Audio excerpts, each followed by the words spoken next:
have we discussed before on what transcribe during our last session. I think we were done with the as part of the materials and methods section. So reviewing it from the quantitative research protocol format. Basically, we are already in the methodology section, and we are done with study design, study setting, inclusion, exclusion criteria. We were done last time with our sample size computation, including sampling design. So tonight we're going to discuss about study variables, including their operational definition. Okay. We'll also discuss later on data collection procedure, and then I hope we can still have time. We can discuss about data management and statistical analysis, and proceed with the limitations of the study. As we have separate discussions for or separate meeting for ethical considerations and ethics principles. So let me start to you by presenting the types of data because this is part of actually the data collection procedure. A part of your methodology is actually collecting the data, right? So after you're done with your uh, sampling process, and then you're able to identify now the participants that are who are considered as valid for enrollment in your study, then you're going to administer your questionnaire, or you're going to do a data collection procedure using your data collection form. In your data collection form, you will include there, you're going to indicate there what are the data that you need to collect, no?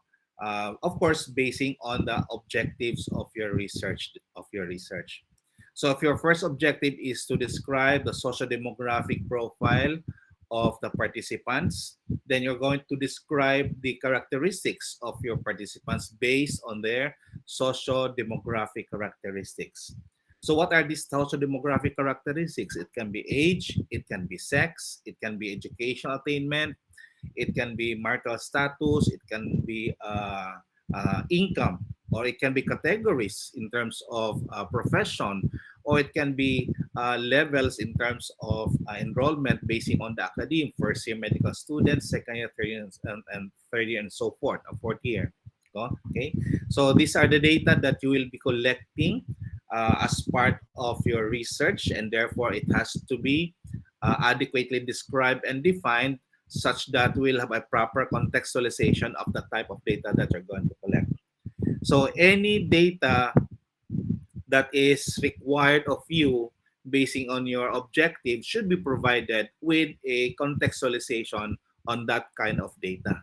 So again, if you're going to if you're going to state your first specific objective to determine the socio-demographic profile, then you have to collect the data related on the socio-demographic profile of your patients. So you have to collect the data according to age, according to sex, and so on and so forth. Nevertheless, you can also proceed your specific objective number two to determine the outcome of the respondent. So if you mean outcome, you have to define it whether you're interested with mortality, you're interested with development of complications, or you're interested with length of hospitalization, okay? Or you want to know about certain measurements, like for example, a laboratory test. What are the expected pulmonary function test given a particular age, given a particular sex, so on and so forth. Okay, so you have to indicate there your primary dependent variables, and at the same time your secondary dependent variables.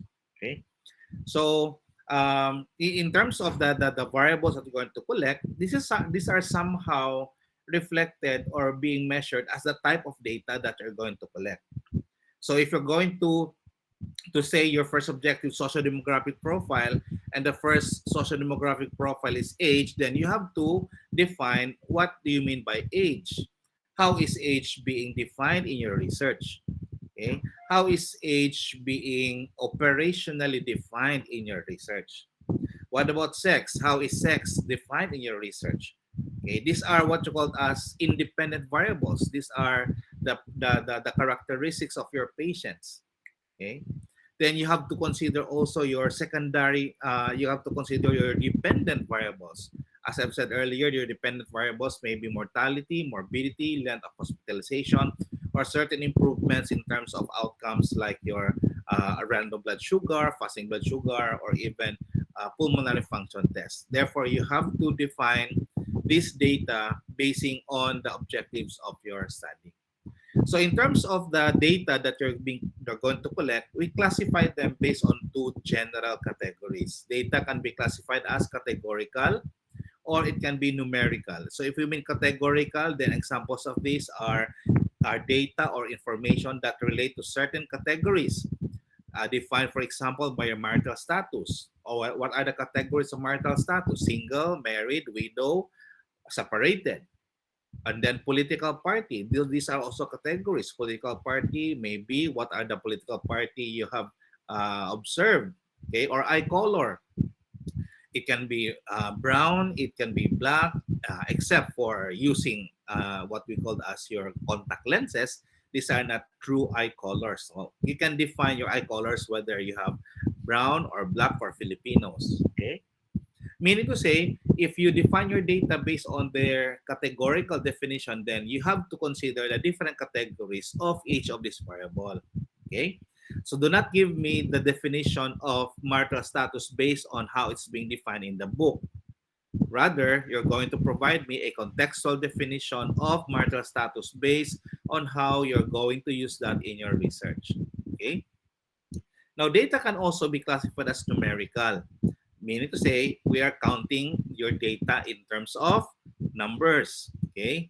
So numerical data can both be considered as subcategories to include discrete data or continuous data. If we mean say discrete data, then we are considering absolute numbers. No, you cannot divide them, or you cannot have a factor or a what do you call this one, a proportion or factor out of the whole number. So discrete data will include number of children. If you say number of children of four, then you cannot say 4.5 children in a family. Therefore, you have to come up with only a discrete whole number in terms of children. You can tell me one, two, three, or four. Then it can be number of defects per hour. How did you observe that in terms of observation, in terms of how the a particular student reads, no, a particular reading material, and you have to count the number of defects or mistakes per hour. So you cannot say 1.5 mistakes. You can say 5.5 mistakes or 10 3/4 mistakes. In the same way, if you're considering number of accidents, number of visits to the emergency room, you can always say number of visits in terms of 1, 2, 3, number of visits to the emergency room, number of visits to the healthcare services for healthcare utilization. These are discrete in numbers.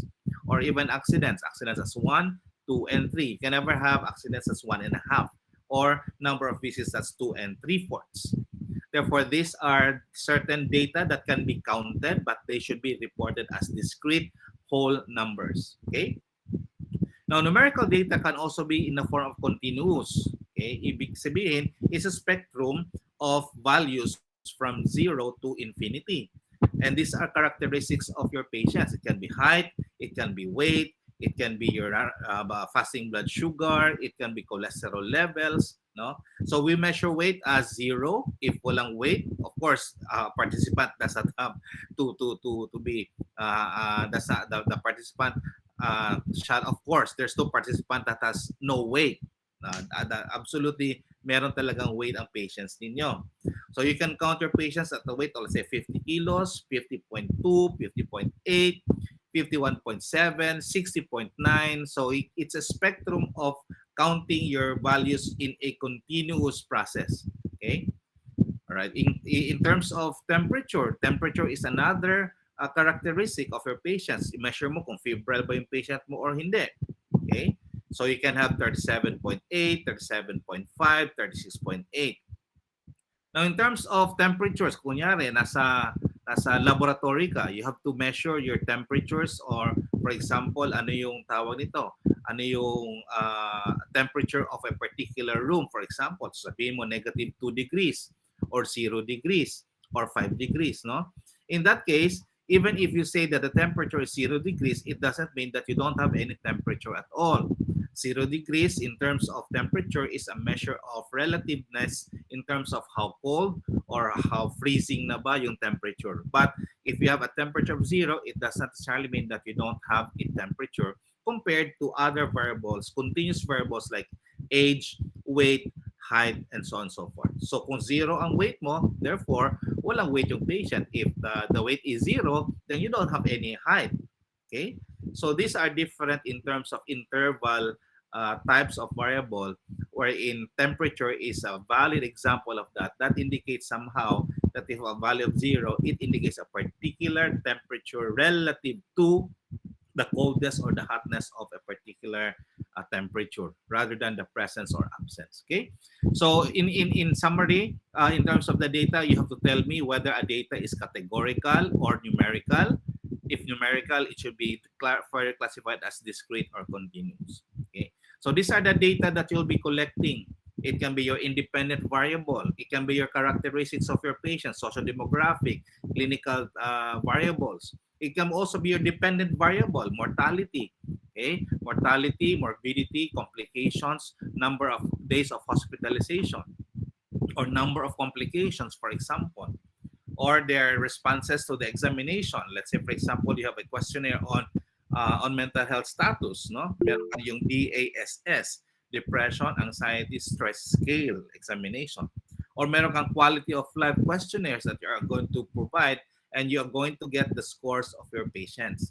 And then from the scores, you can now somehow categorize the type of variable, dependent variable for that. Kung may depression ba yung patient based on a particular scoring system, may depression ba siya, anxiety, or stress lang? Or you can also come up with certain variables, like say, for example, sa weight, you can measure whether your patient is normal in weight, obese, first degree malnourished, second degree, or third degree malnourished. Okay? So that's how you're going to give your operational definition of your variables. Okay, so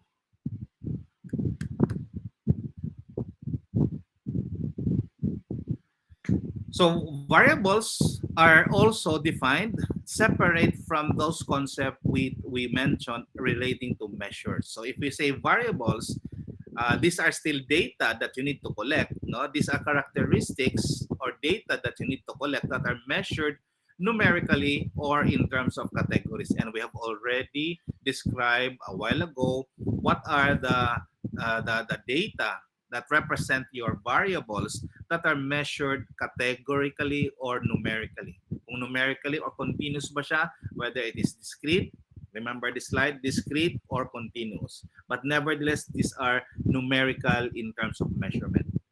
Okay. Now, measures are indication of how the variables are operationally defined.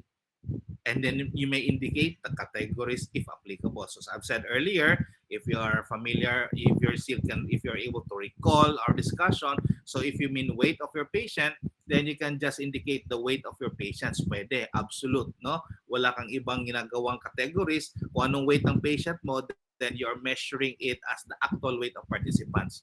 It's still a continuous variable, and you are not downgrading it into certain levels or categories. Okay?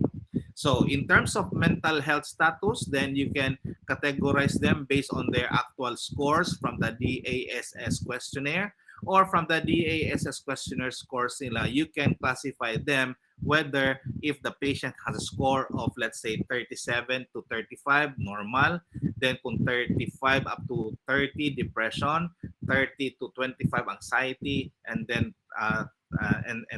less than, something like that, no? Or it can be the other way, depending on how you're going to operationally define your mental health status based on their scores. So, pwedeng baliktad. Normal can be scores of at least 0 up to 15. And then kung 15 to 20, it can be stress. Then 20 to 25, maybe anxiety. And then 25 to 37, that's depression. Okay?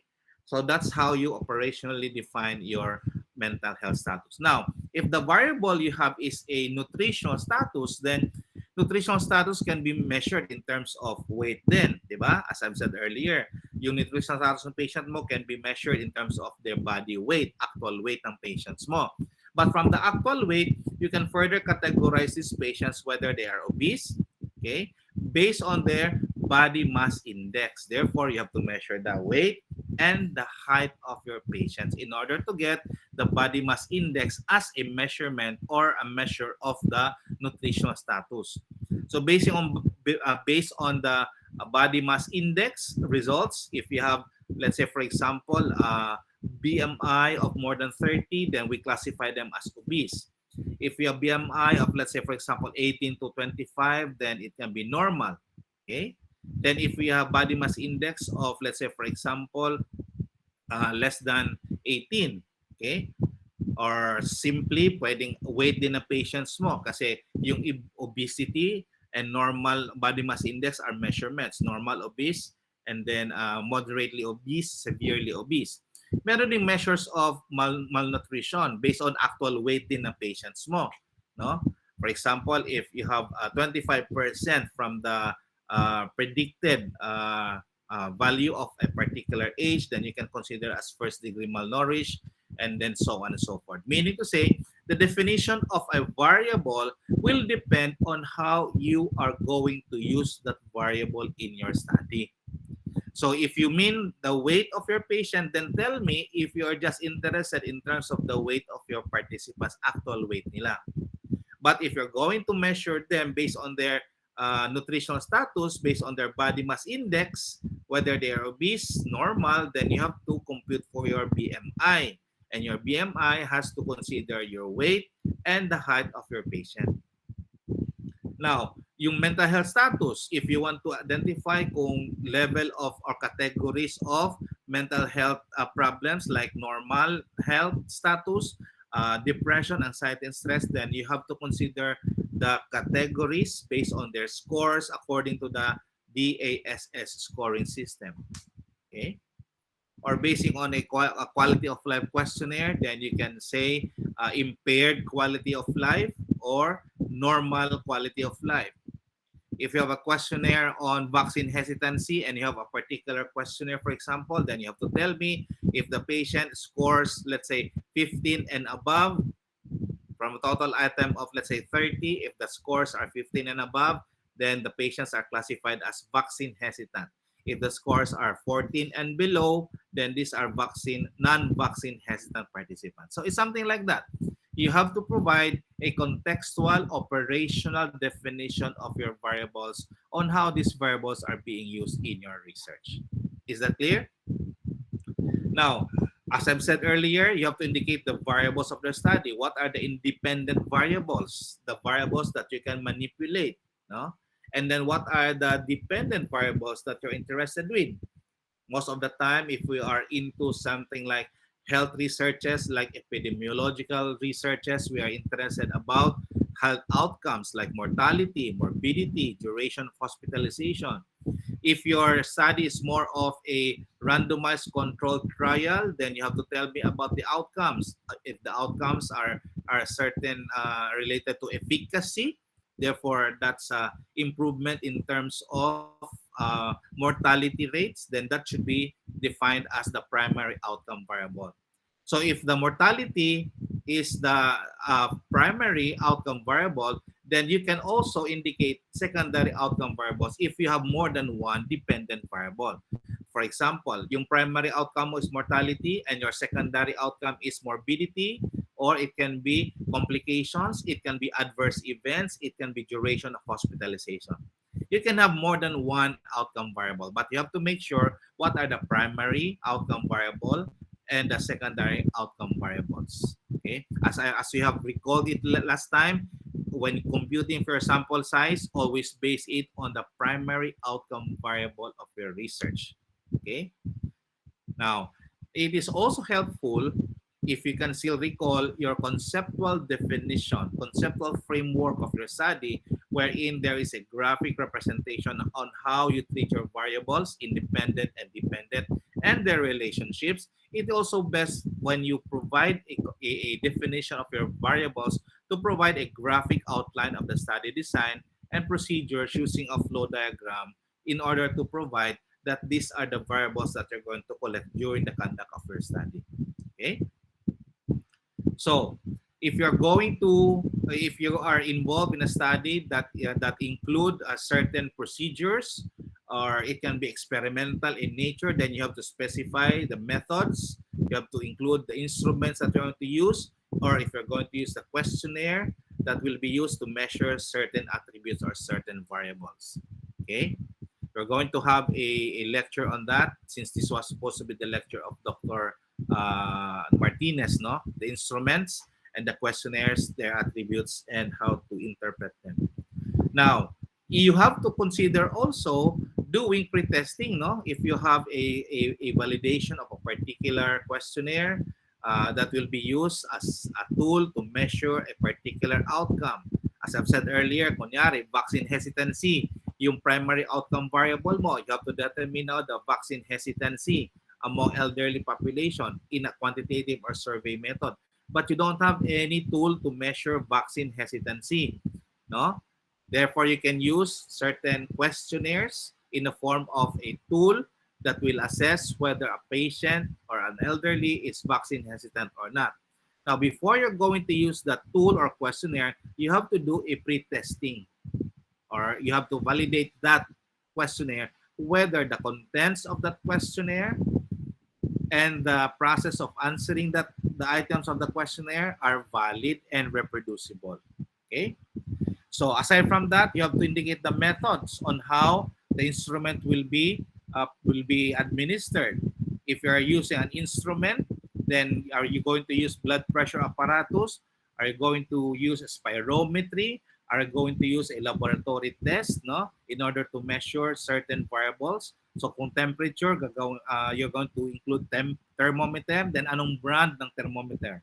Kung blood pressure, then instrument, anong brand ng blood pressure apparatus that they're using, or laboratory test to measure your fasting blood sugar or to measure your antibodies for COVID-19, then it should be indicated as far as the details of that instrument in order to come up with reproducibility of your study if somebody will be using that study in the future. Okay. So as I mentioned earlier, you have to specify the outcome attributes being measured. Okay.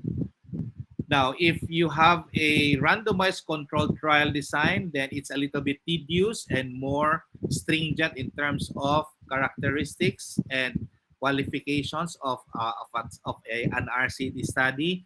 Then, since this is experimental, then you have to indicate, specify who are the ones being blinded. Are the patients blinded or not blinded? Are the caregivers or the outcome assessors blinded at the same time? Will it be a single blinding, double blinding, or triple blinding? Now, you have to include also how co-interventions and contamination will be avoided.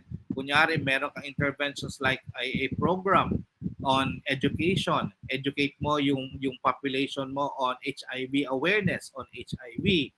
Tapos yung isang participant doon is attending na sinama ng isang kaibigan from another community, pero yung community na yun is assigned on the non-interventional or non-educational arm of the study. So in terms of that participant na naka-attend dun sa isang seminar, can be considered as a contamination of the intervention.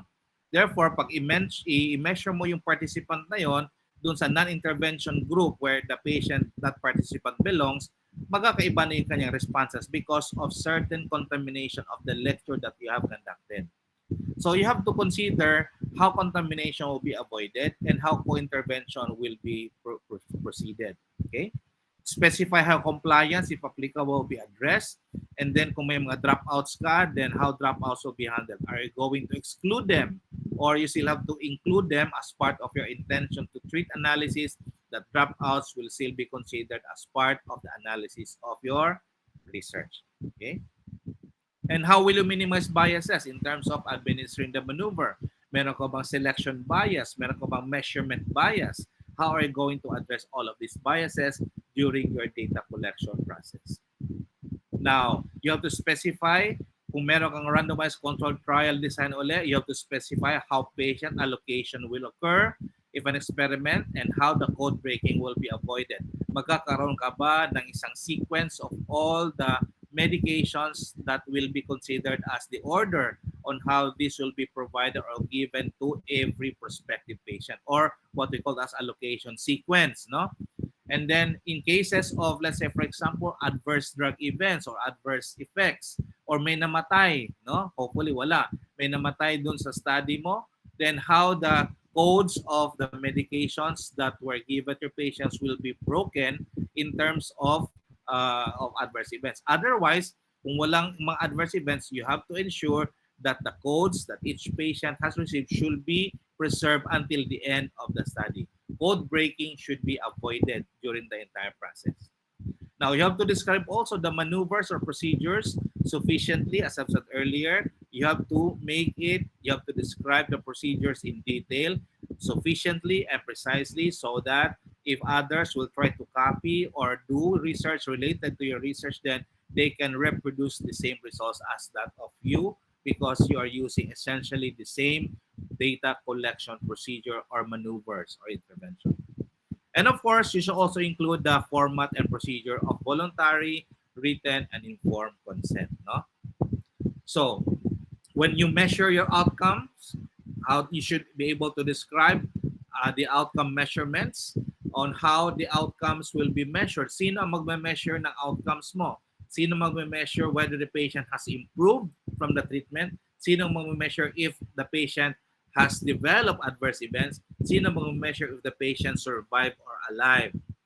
Kailangan mo ba ng recording lang from the data, or you have to observe the patients visually and then assess whether they have the outcomes or not? Do they have the complications of your medication?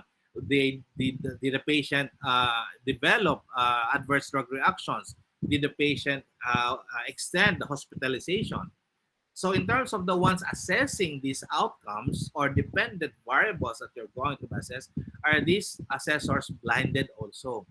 Kasi kung di sila blinded and then meron lang information about the patients, what the patients are taking, or the patients had been exposed to an intervention, then most likely the assessment will be in favor of those patients who received the intervention, and the observation might not be that tedious for those patients receiving the placebo. You have to specify also how side effects, how tolerance will be observed, or drug reactions will be detected and monitored, and of course how outcome measurements biases, no, in terms of measuring the exposures and the outcomes are considered when you describe the dependent variables of your study. Okay. So we can say it from this slide, no?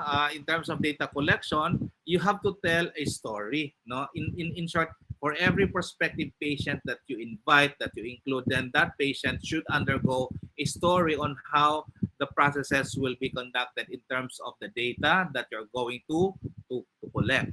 So you can start in general, no? If you're going to summarize our data collection, you have to summarize it based on the following procedures. So you will start with the preliminaries. You can start your data collection by presenting to us the clearance that you got from the technical review committee, or presenting it from the research forum perhaps, and at the same time preliminary clearance from the ethics review.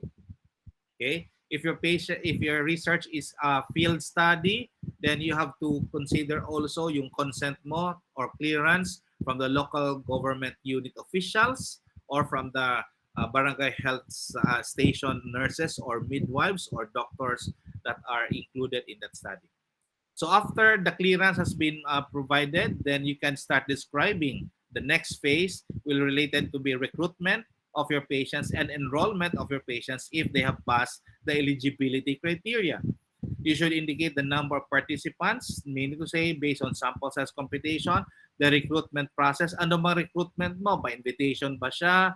Or by social media, by posters, okay? Or by announcement, for example, or punta ka sa malls, then the recruitment process should be adequately described. Then the setting, is it going to be a hospital setting? Is it going to be an outpatient setting? Is it going to be a barangay setting or a setting in the mall or in a particular clinics of your doctors? What instrument will be used? The procedure in terms of administering the questionnaire, instruments or gadgets that we're going to use, and then the consent process at the same time. The consent process should provide a description on how the consent of each individual participant is being processed. It should include privacy in terms of the process itself. Dapat nandun kayo sa isang place na the participant or the patient can be provided privacy in terms of administering or answering to the questionnaire, or in terms of responding to your interview as much as possible. Then another phase will be how the data will be gathered. Is this a clinical trial? Therefore, ano yung mga steps on the clinical trial mo?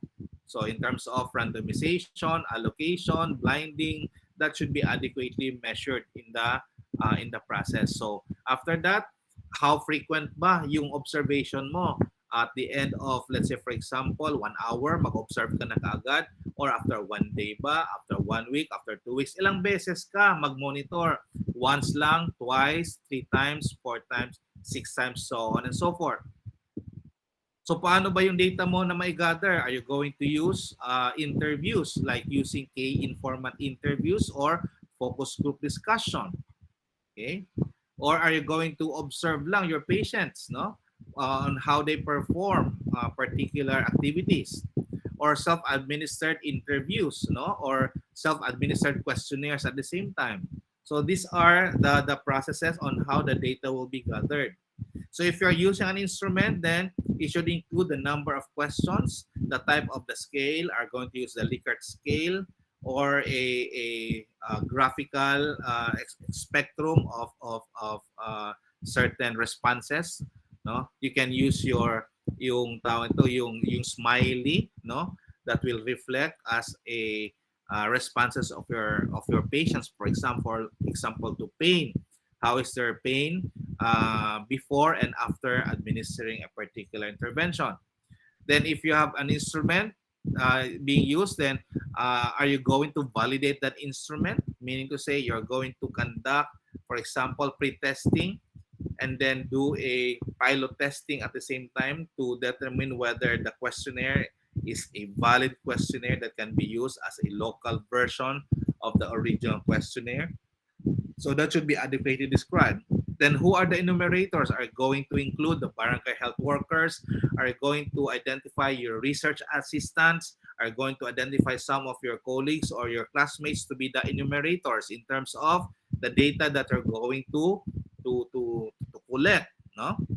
Will you be requiring a data research assistant that will help you in terms of monitoring for the data, observation of the data and the results of a particular test, for example.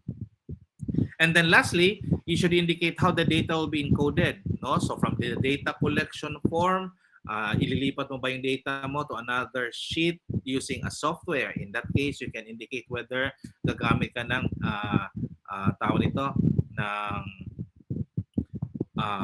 Excel file, or you can also make use of the SPSS or GASP na spreadsheet in order to encode your data. So in short, your data collection starts from the preliminaries until the encoding of your data. So whatever events that happen in between from the preliminaries until the encoding of your data should be adequately described in your research. Are we clear on that?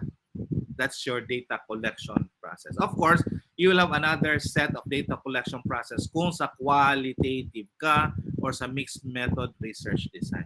Okay, but for now, we'll just discuss the quantitative phase, quantitative data collection phase.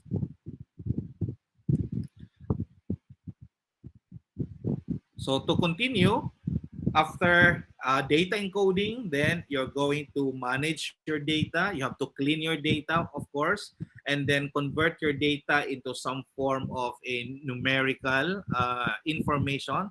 Kasi some of the data are reported as, for example, kung na-encode mo sa Excel mo or sa SPSS or just if you have included your data as male and female, then you have to convert that first into certain codes. For example, male will be encoded as 1, female will be encoded as 0. Okay? If the For example, if the variable is basing on educational attainment, then you're going to consider poor as 0 and then rich as 1, or certain characteristics like your educational attainment, 0 if no educational background, 1 if the respondent has finished secondary level, then 3 if tertiary level, and then 4 if meron siyang graduate studies or baccalaureate degree, 5 kung graduate studies, and then 6 kung post graduate studies or PhD. Okay? So that's how you're going to convert your information into something like numerical. Pag yung information mo naman is like age, yung actual age, then there's no need for you to convert that into some form of numerical because you are actually measuring the value of age as is, or even the height, the weight, or temperature as is. There's no need to convert that into or encode that into something like numbers to provide contextualization of the meaning of those numbers, no? So after mo malinis na yung data mo, then now you are ready for data analysis. So in terms of data, basing again on what we have considered before, considering the type of data that you're going to collect and basing on your research objectives, then we have some form of statistical analysis that are recommended for that specific condition. So if your data is nominal, ano ba yung mga nominal kanina? Hindi natin na-mention, no? Yung nominal, NOIR. So I forgot one slide of that. Anyway, yung nominal are also what we call as categorical, and they don't know, and they are just simple categories, and they don't follow certain orders or rank. Example of nominal are sex, male, female. Occupation, nurses, midwives, doctors, engineers. Okay? All right, those are nominal. They don't have any categories that will indicate ranking or order. Now, another form of categorical variable is what you call as ordinal. Ordinal is similar to nominal, but they are somehow presented in a form that there is an order or a rank. So meron kang lowest, meron kang highest, may smallest to biggest, no? From narrowest to widest. So there is a form of comparison in terms of their ranks or order. So in that case, ano ba yung mga ordinal skills natin? Your level of education, first year medical student, second year, third year, fourth year, or placement according to the examination, first, second, and third, or ranks according to positions like general, colonel, major, captain. Right? So these are actually categories of your patients or data or variables that are measured in terms of their ranks. Therefore, we consider them as ordinal. Yung kanina sinabi ko na continuous data, you call them as a scale. So the scale is also similar to, let's say, numerical or continuous type of data. Okay, continuous type of data, it can be discrete or it can be numerical. Okay, discrete, numerical, then it can be somehow interval, or it can also be a ratio. So we're going to discuss the difference between interval and ratio. Okay, interval is still a category under the scale type of data, exemplified by your temperature. We're going to discuss it later on. No, it does not necessarily mean kung temperature mo 0, that indicates that there is no temperature or absence of temperature, but rather it's a relative temperature or hotness or coldness, no? But it does not necessarily mean absence of a particular temperature. Compared it to your weight and height. So yung ratio, of course, the number can be divided by any figure or any or denominator, no, or ratio. The numerator can be divided by the denominator, something like that. And then you can have a value of, let's say, for example, 0, that indicates no value at all, to a spectrum of infinity. Okay? So yung mga types of data, categorical can be nominal or ordinal.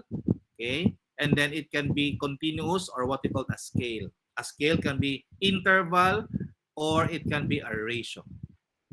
Now, depending now on your research objectives, is your research objective something like to describe the socio-demographic profile of patients, to describe the clinical parameters or clinical characteristics of patients, to describe the outcomes of our patients? So if that will be your primary objective or first specific objective, then you are trying to describe a particular event, and that are actually data that will need descriptive type of analysis. So ano yung mga descriptive type of analysis that we will use if we are presented with a nominal type of data, ordinal type of data, or scale? So kung nominal type of data, it can be sex, male or female, or occupation, doctor, midwives, or engineers. So in that case, you can measure the mode or the most frequently occurring number of sex, or the most frequently occurring type of occupation. Okay? Pwede din frequency distribution. Ibig sabihin, at for a total of 100 participants, ilan doon ang females, ilan doon ang males. Bilangin mo. So frequency distribution, for example, 57 ang males and then 43 ang females. You can convert that into percentage distribution. So if you have a total of 100 participants, then 53% are males, 47% are females. So that's the descriptive analysis for that particular research objective.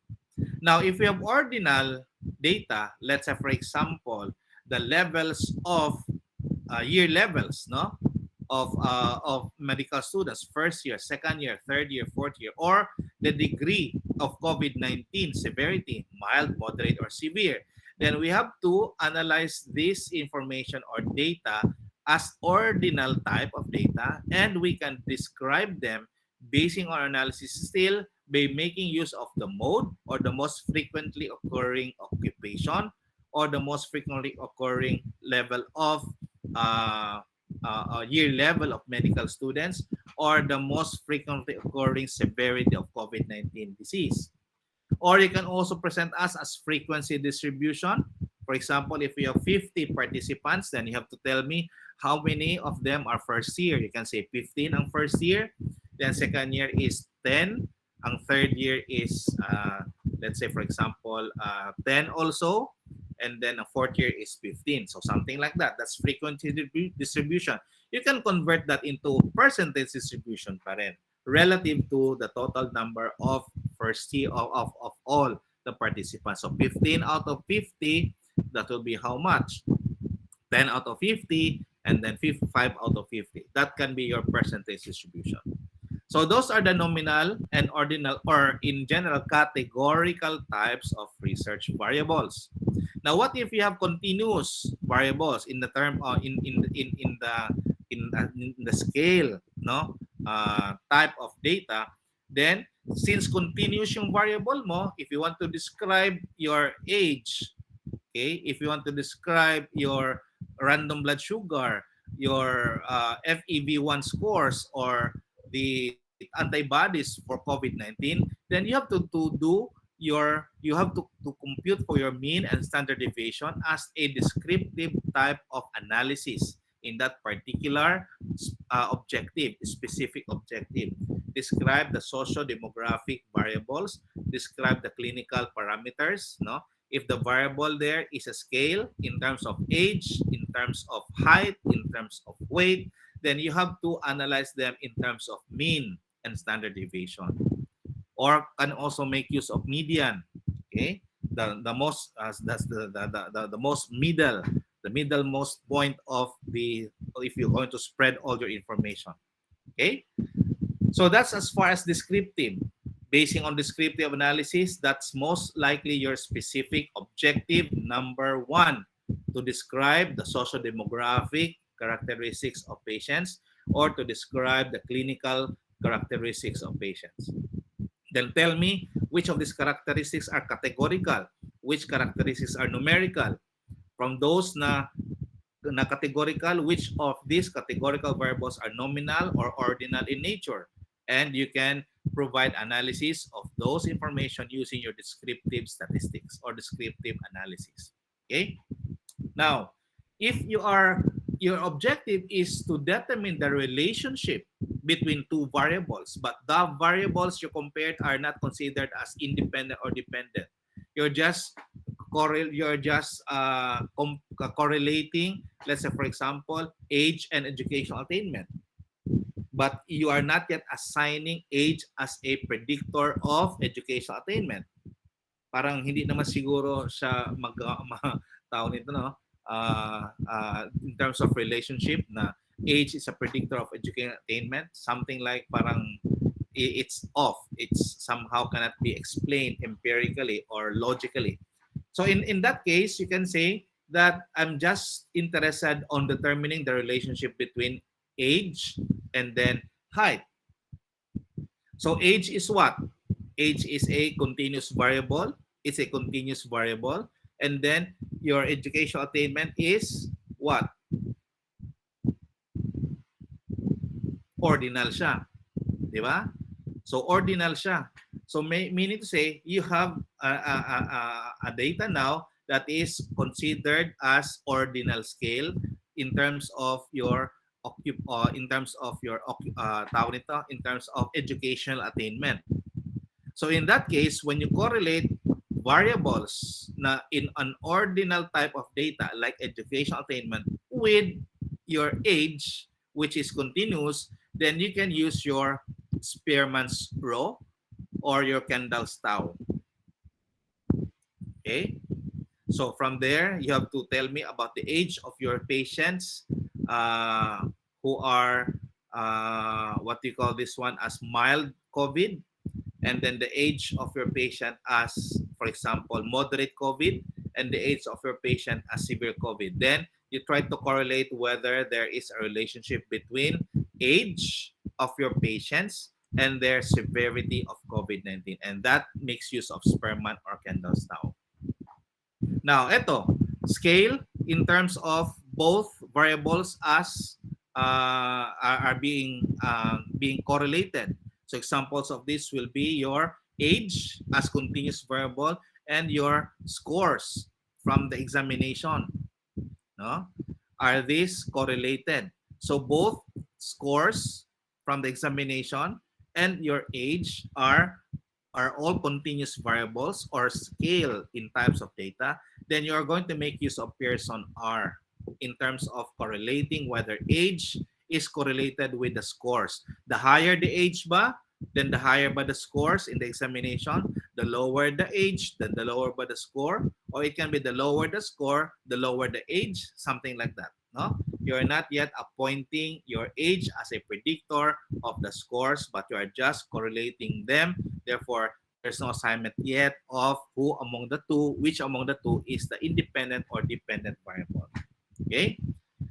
So, kung meron kang nominal, both information are nominal. You can have your sex and then occupation. Sex is nominal in nature, categorical, nominal in nature.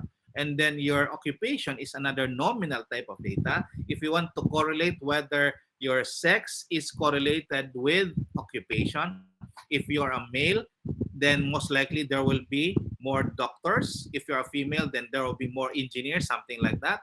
Then you are going to use the phi coefficient or the Kramer's V correlational type of study design. Meaning to say, your data, the variables that you are now analyzing will be dictated depending on the specific objectives that you have indicated. Right? So if your objective is, let's say, for example, to compare the pre-test and post-test scores of patients receiving intervention and those did not receiving the intervention. So you have two groups, right? You have two groups, tapos ano bang kino-compare mo? Their scores. Okay? So their scores, from those receiving the intervention and did not receive the intervention. You want to compare the scores, then you're dealing with the measurement. Since scores yung ating outcome, then these are what we call as a scaled measurement. And then you have two groups or two means: mean score of those receiving the intervention and mean score of those not receiving the intervention. If those are different groups, then you can use your independent t-test to compare the mean scores before and after a specific intervention. Now, if you have the same group, no, the same students, the same first year medical students, binigyan ko kayo ng pre-test, and then after my lecture, bibigyan ko kayo ng post-test. All right. So what happens? I'm still using one group or dependent group, but I'm using your pre-test and then post-test, and I want to compare if my lecture is an effective measurement that will increase your scores by the reflected in your post-test scores. Then I can use dependent t-test to assess whether there is a significant difference between the pre-test without intervention and the post-test after intervention. Now, if you have more than three groups, it can be first year, second year, third year, fourth year. And then magbigay ako na examination, then I have a mean score of those in the first year, mean score ng second year, mean score ng third year, mean score ng fourth year. So you have four groups, four means, four groups that have mean scores for each. Therefore, I will not use t-test, but I will use analysis of variance. Okay? So that's how comparative types of objectives are being analyzed. Now, kunyari, you're now going to compare your nominal, the values, no, uh, in terms of nominal type of data. Kunyari, sex, male and female, and then I wanted to compare whether there is a significant difference in terms of tawag nito occupation, no? Males and females are nominal, categorical, nominal, and then occupation again. I-compare ko yung males and females and then their occupation. Ilan ang male na doctor, ilan ang female na doctor, ilang male na engineer, ilang female engineer. I want to compare if there is a significant difference in terms of the level or in terms of the different occupation according to sex, male or female. So if that will be your specific objective, then you must use chi-square kung marami yung participants mo able to satisfy the normal distribution, or Fisher's exact test, no? Kung hindi mo ma-satisfy yung mga conditions. Like for example, meron kang 2 by 2 siya or 3 by 2 cells, merong components doon na may zero value on the 2 by 2 na table that you are considering, no? Okay? So those are the different types of analysis. Now, kung gusto mo yung study na objective, for example, to determine the socio-demographic predictors of mortality, yon, specific objective yon, to determine the clinical parameters predictive of mortality, or what are the socio-demographic predictors associated with mortality. Therefore, you're going to consider these types of analysis. Okay? Kung predictive or associative ba yung objective mo. So again, kung meron kang determine mo ngayon, ano yung dependent variable mo na? You have to determine first when your objective is something to do with predictors or factors associated with a particular outcome, then you have to consider the dependent variable, because the dependent variable now dictates whether you are using a logistic type of regression or linear type of regression. Therefore, as you can see on your screen, kung meron kang dependent variable that is nominal, ano ibig sabihin ng nominal? Yes or no, di ba? Male mortality, yes. Mortality, no. Those are nominal types of variable. Therefore, you can use the logistic regression if the outcome or dependent variable has something to do with nominal types of outcomes. So again, anong possible types of anong example of nominal types of dependent variable? You can say mortality. Bakit mortality, Doc? Because mortality can only be explained as yes or no. Two categories lang siya, but they are not given in a rank. Di mo naman sinabi no na mas higher si mortality alive than those who are dead. So whether the patient is dead or alive, then that can be categorized as a nominal type of data. Therefore, if this is your dependent variable mortality, okay, and you want to determine predictors of mortality, therefore you're going to use logistic regression. Now, depende mamaya na naman kung ano yung independent variable mo and how many dependent variables are there that are identified as a predictor of mortality. Kung isang variable lang as a predictor of mortality, for example, age is a predictor of mortality, then you can do simple logistic regression. If you have age, sex, tawag nito, age, sex, presence of comorbidities, and severity of COVID-19 as predictors of mortality, since there are more than two variables that you are identified as predictors of mortality, then you can use the multiple logistic regression type of analysis. Do you get me? All right. Ordinal type of data, tapos yung objective ko still is to determine whether a particular predictor, a particular variable is a predictor of mortality. So, ano example nito? Okay? Yung tawag nito, yung status ninyo at the end of your first year, pass or fail, di ba? Pass or fail, no. Pass or fail is nominal. We will see ordinal in terms of severity na lang of COVID-19. Severity of COVID-19 a while ago is a predictor. Now, gagamitin ko siya as a dependent variable. Dependent variable na ngayon si si severity of COVID-19. Okay? So what are the severity of COVID-19? Mild, moderate, and severe. That will be my dependent variable. Okay? Since severity of COVID-19 is in a rank order, mild, moderate, or severe, therefore severity of COVID-19 is an ordinal type of dependent variable from this particular objective. Okay? So objective nito, what are the predictors, sociodemographic predictors for COVID-19 severity? Okay? That indicates that the COVID-19 severity is the dependent variable and the COVID-19 severity is an ordinal type of variable kasi may rank siya from mild, moderate, and severe. So, kung mag-identify ako ngayon ng predictors of severity of COVID-19, kung isang variable lang i-identify ko, let's say for example, again, age, then I'm just simply using one variable.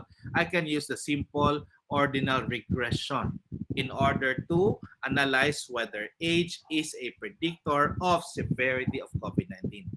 Now, if I'm going to include age, sex, presence or absence of comorbidities, vaccination status, may tatlo or apat na ako na predictors of severity of COVID-19. Therefore, I'm not going to use simple, but I will be using multiple ordinal regression in order to determine whether age, sex, presence of comorbidities, and vaccination status are predictors of severity of COVID-19. Get me? So that's how we use a nominal and ordinal dependent variable. Now, if the dependent variable are the scores, no? For example, the scores in a particular examination. Okay, and then I'm going to say what are the predictors of passing research 1 final examination.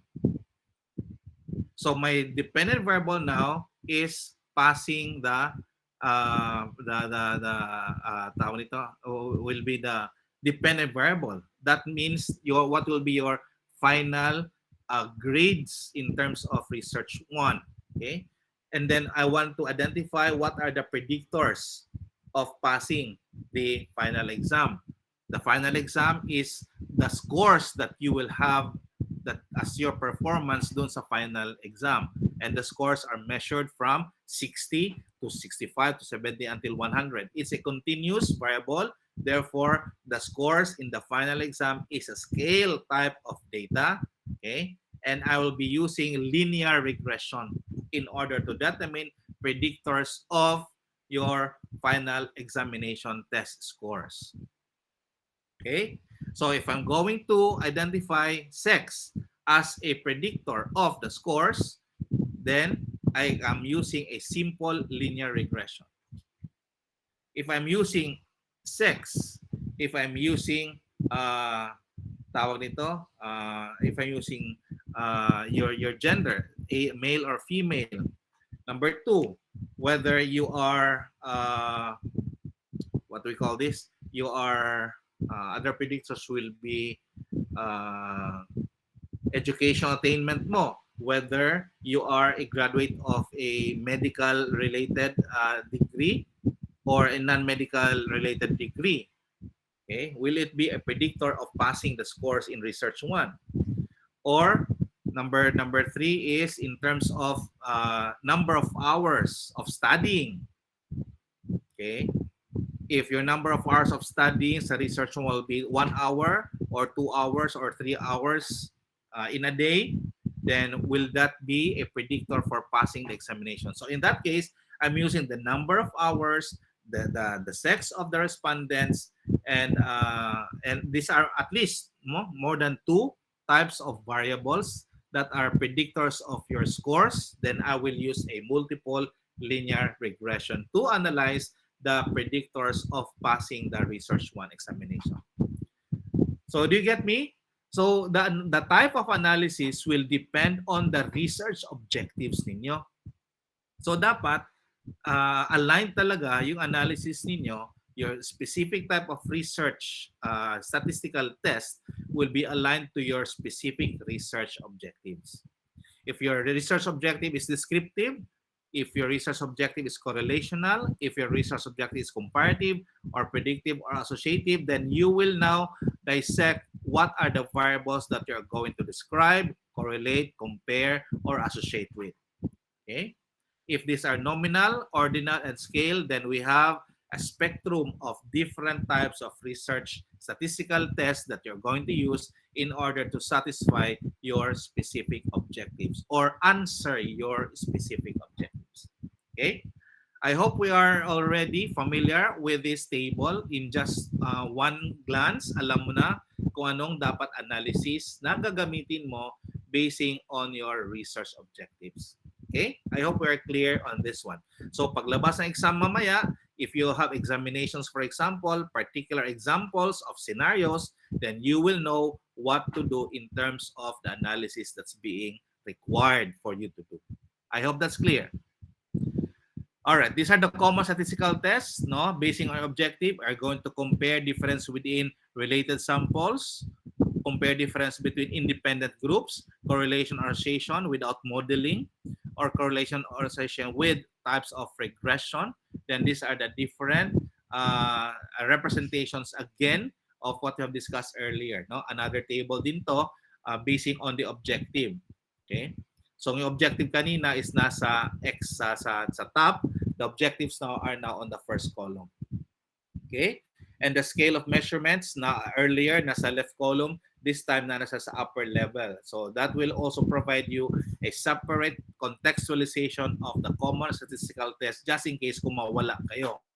No? But nevertheless, the intention there is you should specify your research objectives and indicate the scale of measurement.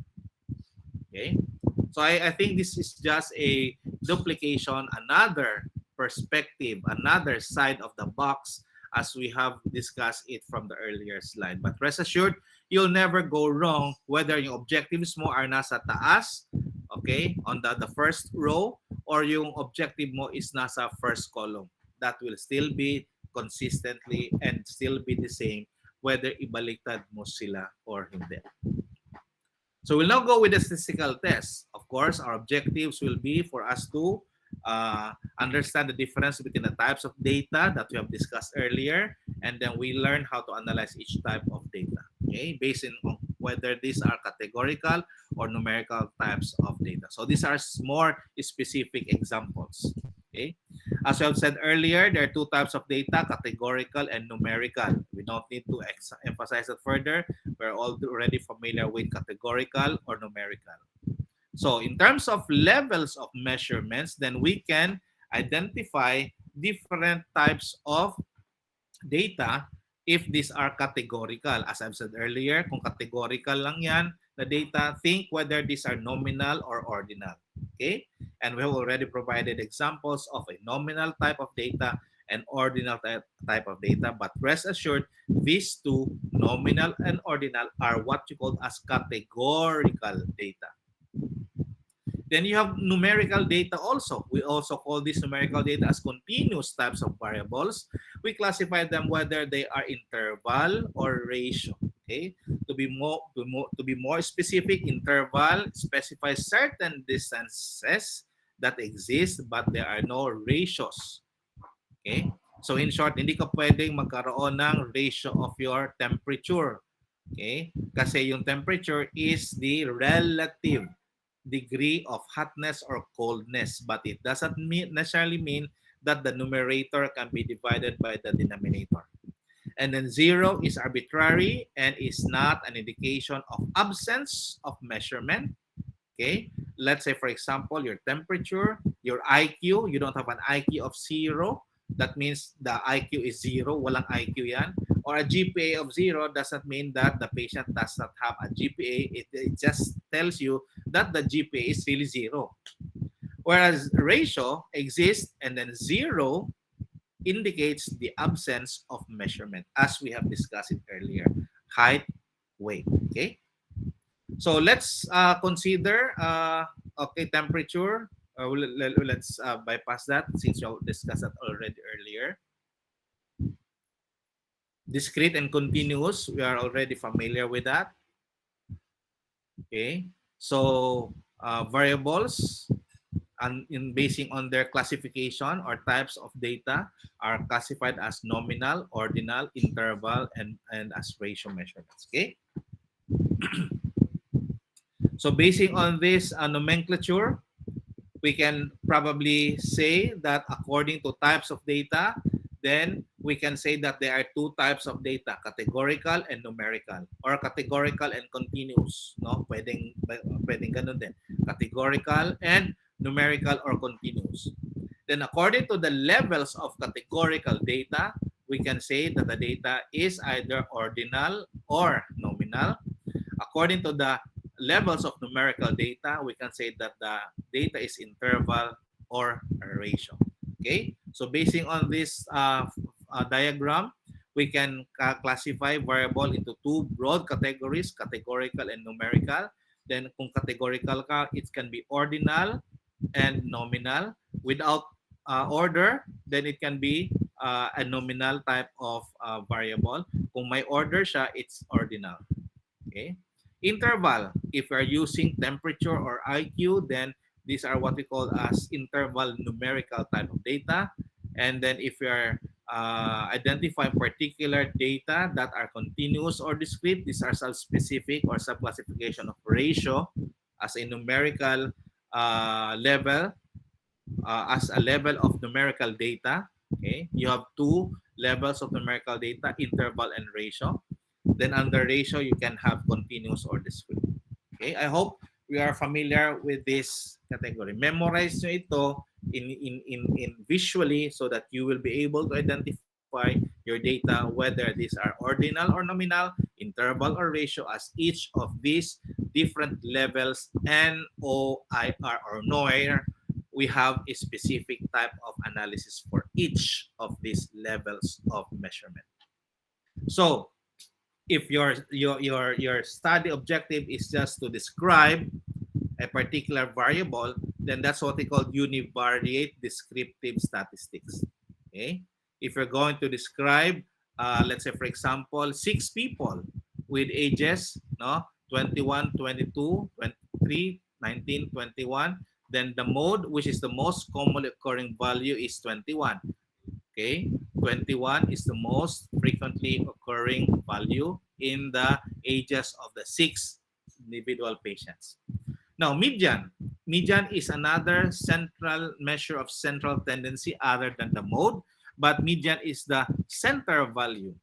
Okay, the formula is n plus 1 over 2. So, relating again to the variables that we have, ages of the 6 people, then you have here 21, 22, 24, 23, 19, and 21. So there are 6 ages. Line them up in order from lowest to highest. So 19, 21, 21, 22, 23, 24. Okay. And from there, use the formula n plus 1 over 2. 6 plus 1 divided by 2. That gives you 3.5. Diba? Okay. So, and take the central value. Ano ang 3.5 dito? First, second, third. And then 3.5. Therefore, it should be the value between 21 and 22. So the value between 21 and 22 is 21.5. Therefore, the median is 21.5. Okay? So this is supposed to be median, not mode. Sorry for that. So we are done with the central tendency, mode, median. This time, mean. Mean is simply another measure of central tendency, which is considered as the mathematical average.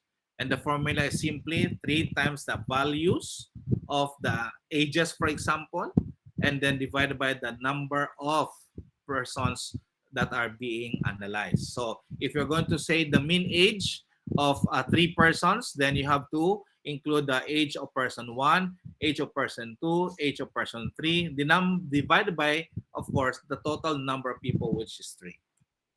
Okay? So that is your mean or your mathematical average, which is the most commonly used measure of central tendency. Now, again, another descriptive, univariate descriptive statistics, meaning say we're just analyzing one variable. Kaya sa sinatawag na univariate, because we're just analyzing one variable. We can also determine or measure the characteristics of a particular variable based on its dispersion. Dispersion can either be variance or standard deviation. Okay? How spread is the data of the 6 age groups, the 6 ages of the ages of the 6 per patients that you are including in the study. So if you say variance, it's simply a measure of how spread out a distribution is, and it's computed as the average square deviation of each number from its mean. Whereas standard deviation is how much scores deviate from the mean. How many standard deviations do the scores deviate from the mean? So we have 1 standard deviation, 2 standard deviation, 3 standard deviation. Okay, it is measured as a square root of the variance, and it's the most commonly used measure of spread. Now, if you have more than one or simply 2 variables, then you can say it's a bivariate. Okay, if you have more than 2, then it's a multivariate. Okay, and this time inferential ang gagamitin na naman natin, not descriptive. A while ago, we're using descriptive because we just wanted to describe the socio-demographic profile, the clinical parameters, or even the outcome variables or dependent variable. In short, in order to describe each of the independent and the dependent variable, then you can use the univariate descriptive statistics. Now, if you are analyzing now particular relationship, particular hypothesis, you are using inferential type of statistical test. If your relationship is, if you are trying to assess certain hypothesis that there is a relationship, there is a difference, there is an association, remember the 3 important objectives. Objectives can be correlational, comparative, or predictive. Then this can be considered as inferential types of statistical test designs. So, if your objective is to determine whether there is a difference between the groups that are being compared, then these are the list of different statistical tests that you're going to use. Chi-square, t-test, ANOVA, ANCOVA, MANOVA, or MANCOVA. Okay? You get me? So in terms of comparing na ngayon, then you'll be using dalawang characteristics na. Bivariate, dalawang variables, dalawang characteristics na. No? For example, age groups and then mean scores. You have two variables being compared. Mean age the sex, males and female students, and their scores, which is another variable. So you have bivariate, no? Bivariate, and then two variables that are going to analyze if there are certain relationships. Are there differences between the two groups? Therefore, you'll be using inferential type of statistical test. So what are the examples? When you say I want to compare two groups, okay?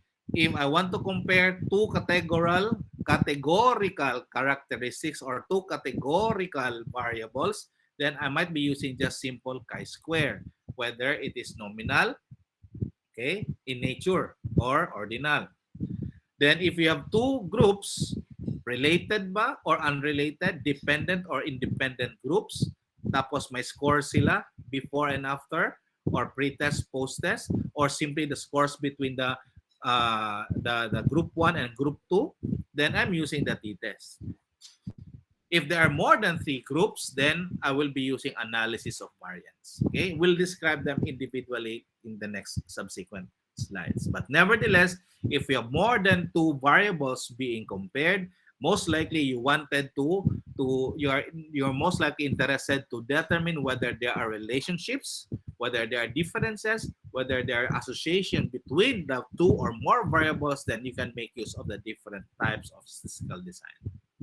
So if there are differences of 2 groups, then you can use the chi-square. Okay, it will compare the observed frequencies to the expected frequencies as the more somehow application of the formula. So example of that type of statistical test will answer the particular research objective. Is the distribution of sex and voting behavior due to chance, or is there a difference between sexes on voting behavior? So how many variables are we observing or are we considering now? Sex and voting behavior. Okay? So dalawang variables, therefore it's a bivariate, pero inferential siya because you wanted to know if there is a difference na between the two sexes in terms of their voting behavior. Are male sex more likely to have to vote in the coming barangay elections, or are females more likely to vote in the coming elections? All right. Now, examples of t-test. Okay.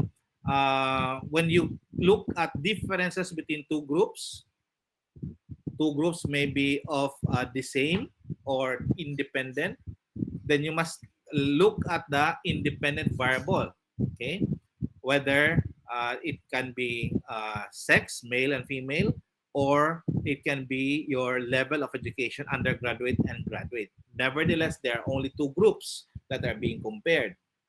And the dependent variable is what? It must be a scale or continuous type of variable as exemplified by their results or scores in the examination. So when you compare 2 groups in terms of their continuous types of variables, in that case, pwedeng mean scores, no? Or in this case, we can compare them basing on their number of hours spent in shopping. So do males and females, therefore sex, differ? Are there any difference between males and females in terms of their amount of hours spent shopping in a given month? So number of hours is a continuous variable, then it should be measured as number of hours. 2 hours, 2.5 hours, 3 hours. So how many hours do males spend when shopping? 1 hour, half hour. How many hours do females spend in shopping? 0.5 hours, 1 hour, or 1.5 hours. Then compare the mean scores of the males and female groups, and find out if there are differences in terms of their number of hours spent during shopping.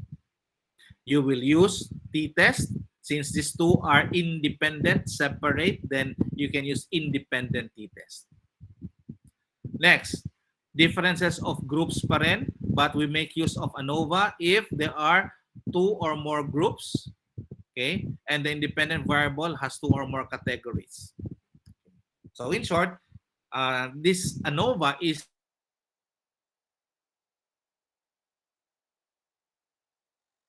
Since dapat t-test to, if more than two categories, then ANOVA siya.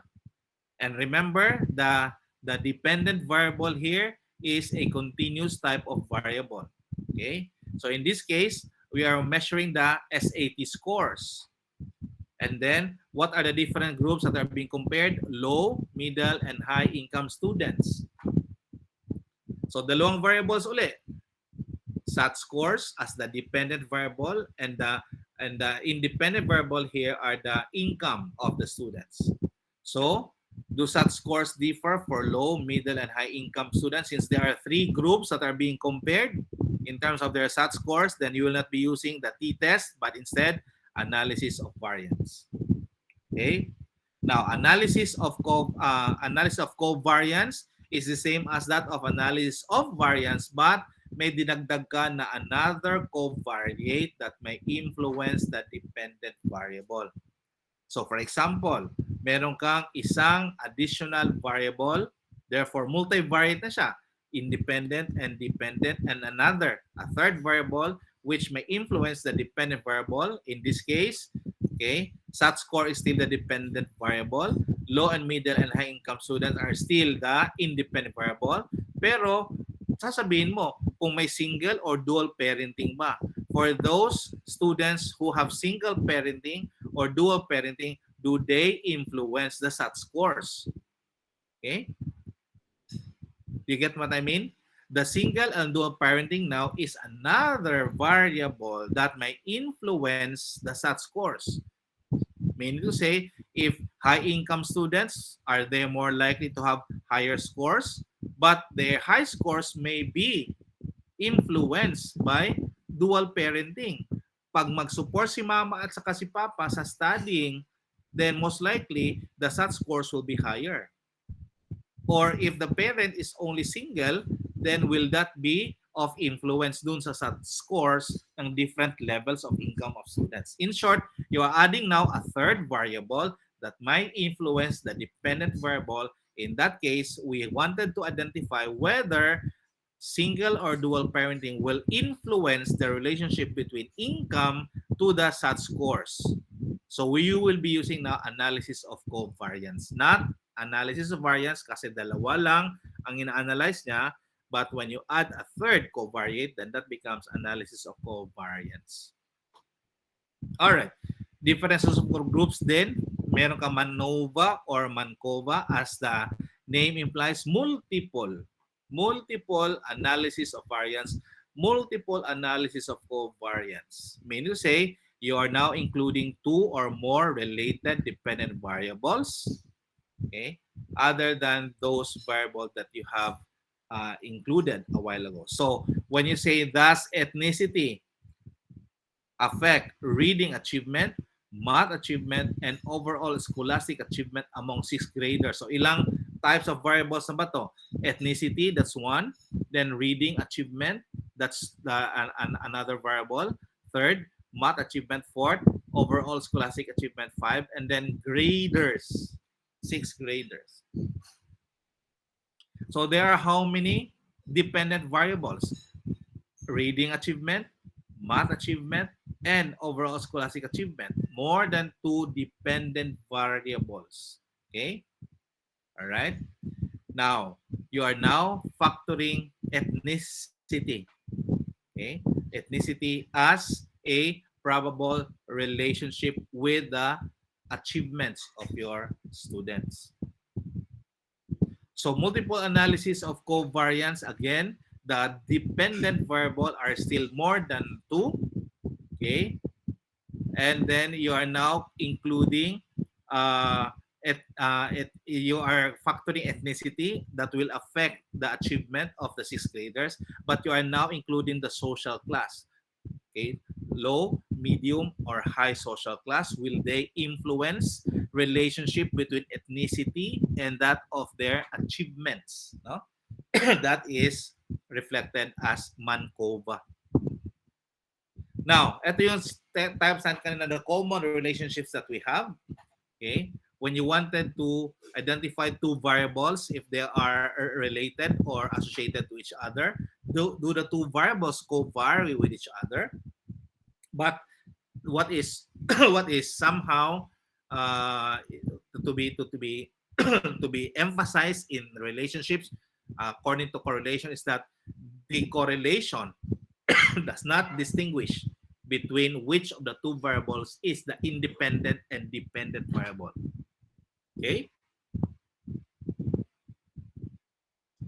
so if the study is something to do with damage to a house on a fire and number of firefighters at fire, then you don't identify who or what is the independent and dependent variable. You can never say that the number of firefighters are the independent and the dependent variable is your damage of the house on fire, or the other way around. The number of damage to the house on fire is a predictor of the firefighters at the fire.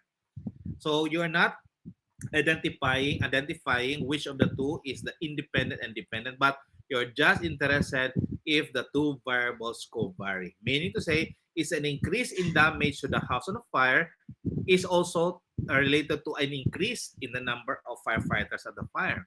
O baka mamaya is inverse yung relationship nila. Amount of damage, the house on fire is higher if the number of firefighters at the fire is lesser. So in that case, you are proposing an inverse relationship in terms of covariation between the two variables, but none of these two are considered as independent or dependent variable. Now, true relationships in which the dependent variable is a predictor of the dependent variable, then you have to ask again on the dependent variable.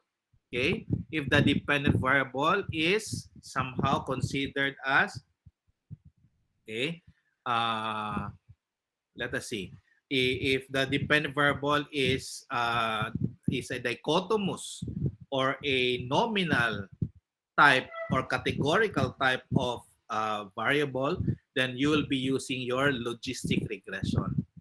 If the dependent variable is a scale or a numerical type of data, then you will be using your linear regression. So you must be able to distinguish logistic regression and linear regression. Again, logistic if the dependent variable is a categorical type, all right? And then for linear regression, then that's specific for continuous types of dependent variable.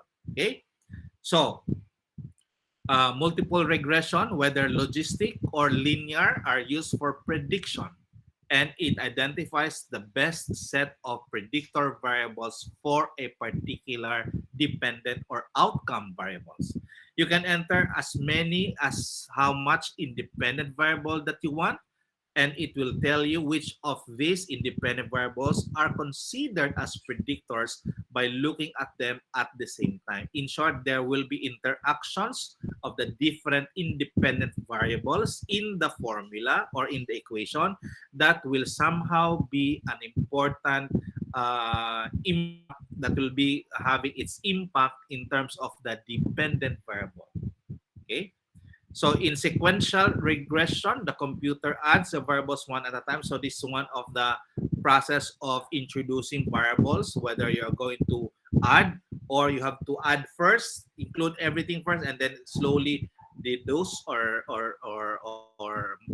deduct or remove. Okay. Sequential regression is you add one variable, then two variables, three variables, until makompleta mo yung independent variables mo. So in this case, you can start with drug use and then incorporate another alcohol use and then child abuse as part of the sequential regression. So yung isang type of regression is yung ito yung stepwise, no? Yung isa naman is the opposite. Ilagay mo ang lahat and then tingnan mo if there will still be remaining predictors when you try to reduce some of the variables in the equation. And of course, the dependent variable here is suicidal tendency. Suicidal tendency is a nominal yes or no tendency, yes tendency, no tendency to be suicidal. Then the dependent variable is nominal. Therefore, in this type of research design, it will make use of a multiple logistic regression. I hope we're clear on that. Okay. Now, as I've said earlier, if the dependent variable is a dichotomous type of variable, then of course, if there's only one variable that is identified as a predictor, then that is a simple logistic regression. If there are multiple variables, then it is a multiple logistic regression. So in this case, what are the odds of a suicide occurring at various levels of alcohol use? Okay. The odds is yes or no, and then levels of alcohol use is that independent variable.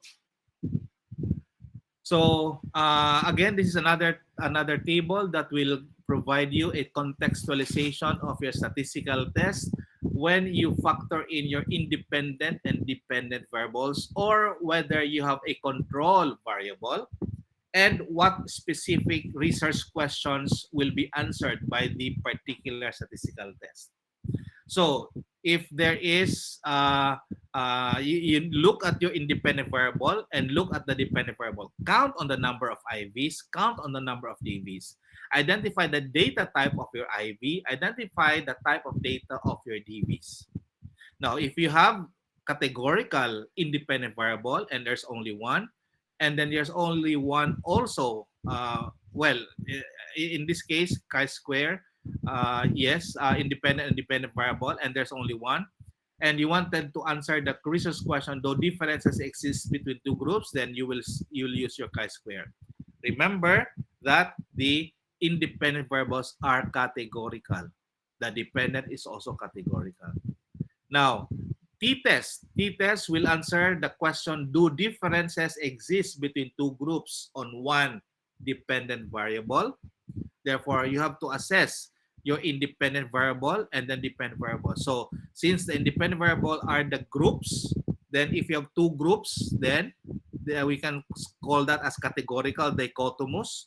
And then the dependent variable is continuous, as these are the mean scores. Therefore, the t-test will satisfy the research question, do differences exist between two groups on one DV?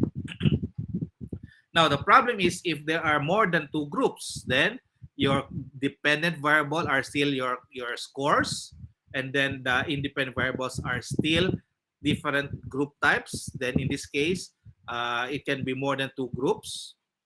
Okay, it can be level of of income, low, middle, and high income, and whether there are differences in terms of your scores in the research one final exam. Since there are more than two groups being compared, and the dependent variable is a continuous type of research variable, then we make use of ANOVA. Now, the same time pa rin, continuous ang variable mo, dependent variable, tapos more than one categorical variable. In that case, pwede pa rin yung income, and then whether it is a predictor of the scores, and then meron kang inintroduce na control variable. Kunyari, parenting, single parenting, or dual parenting. Okay? In that case, you'll be using ANCOVA. All right? So on and so forth. Depending on the number of DVs, kung more than 2 DVs ka, then you will be using MANOVA. Okay? Kung meron kang isang control variable introduced, then you can use MANCOVA. Okay? So the difference between ANOVA and MANCOVA is the number of dependent variables. So, meron tayong tinatawag din na mga correlation. Okay? Can be partial correlation or multiple correlations. Let's just to that as we'll proceed with the research question. What is the odds probability of the dependent variable occurring as the values of the IVs change, or are there predictors. What are the predictors of the dependent variable? So in this case, uh, the dependent variable is dichotomous. It can be mortality, yes, mortality, no mortality, and then your independent variable is one. Okay, it can be categorical or continuous, or it can be more than one. Then you will use logistic regression. Kung one independent variable as predictor of the dependent, then that is simple logistic regression. If there are more than two or more variables, independent variables as predictor of dependent variable, then that is multiple logistic regression.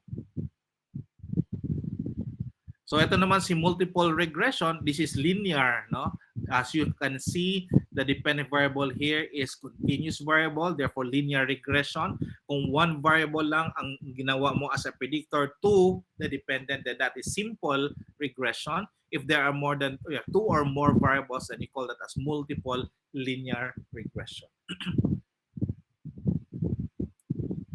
So yung iba dito are other statistical tests if you're considering now factor analysis, no, discriminant analysis, which are relatively some of the other but not so commonly used statistical tests.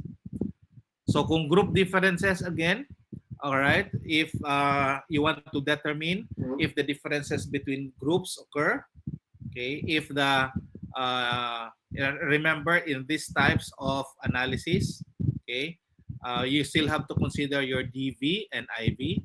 If the dependent variable is nominal and the independent variable is nominal, then you will make use of a chi-square.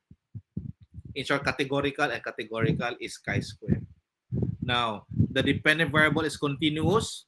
Let's say, for example, mean scores, and then the types of IVs are sex, dichotomous, males and female, then you will use the t-test.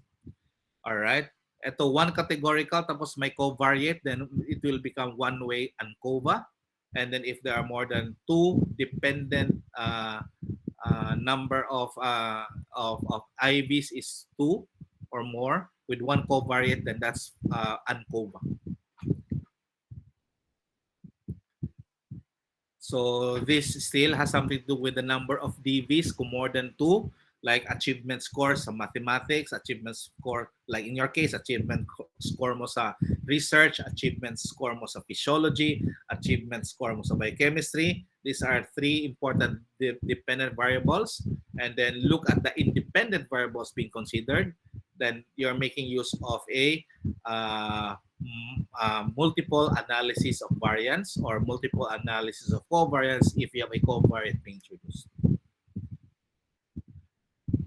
So in a nutshell, in terms of your statistical test, this slide will guide you in terms of what to choose in terms of specific statistical test. So when trying to decide what test to use, ask yourself about the following. Am I interested in what?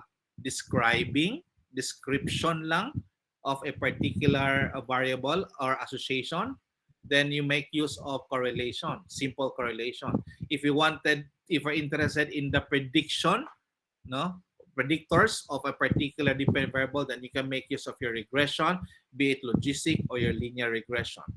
Or if you wanted to determine between which of the two treatments are effective or which of the two different groups have higher scores in terms of their research one exam, then you will make use of t-test. If more than two groups, then ANOVA. If you are incorporating here more than two dependent variable, then that's MANOVA. Okay. And then further, ask yourself, do I need longitudinal data or is a cross-sectional data sufficient for my purpose? Ibig sabihin sa longitudinal data, will you be measuring set of different observation every month, second month, third month, fourth month, fifth month, and sixth month? Or cross-sectional ka lang, one-stop shop, one observation lang. Next thing you consider, are you proposing certain hypotheses? Do my hypothesis involve investigation of change? Meaning to say, it can be before and after, a growth, if there is an increase, or timing of an event. Okay, that should be considered, no? If longitudinal data is necessary, how many data points are needed? Okay, so those are Another types of longitudinal type of research that we can also make use of that. Then next that you're going to ask is my dependent variable. Okay, what is the type of data scale of measurement is my dependent variable? Is it nominal, male or female, ordinal, severity of COVID, mild, moderate, severe, interval, temperature, ratio, mean scores? So kung nominal siya, then you're going to use chi-square or logistic regression if you're going to identify certain relationships. Kung dichotomous, yes, dichotomous outcomes, for example, mortality, then you can use logistic regression. Ordinal, you can make use of chi-square. Interval or ratio, you can either use correlation, regression, t-test, ANOVA, or Mancuba. So again, all of these statistical tests are based on your research objectives. Okay, don't get lost. Don't get lost in terms of the choices of statistical tests that you're going to use. Go back to your specific objectives. How many variables do you have? Did you identify a specific independent and dependent variable? How many groups do you have? One group or two groups or more than two groups? Then these are the things that you have to consider again in your choice of statistical test.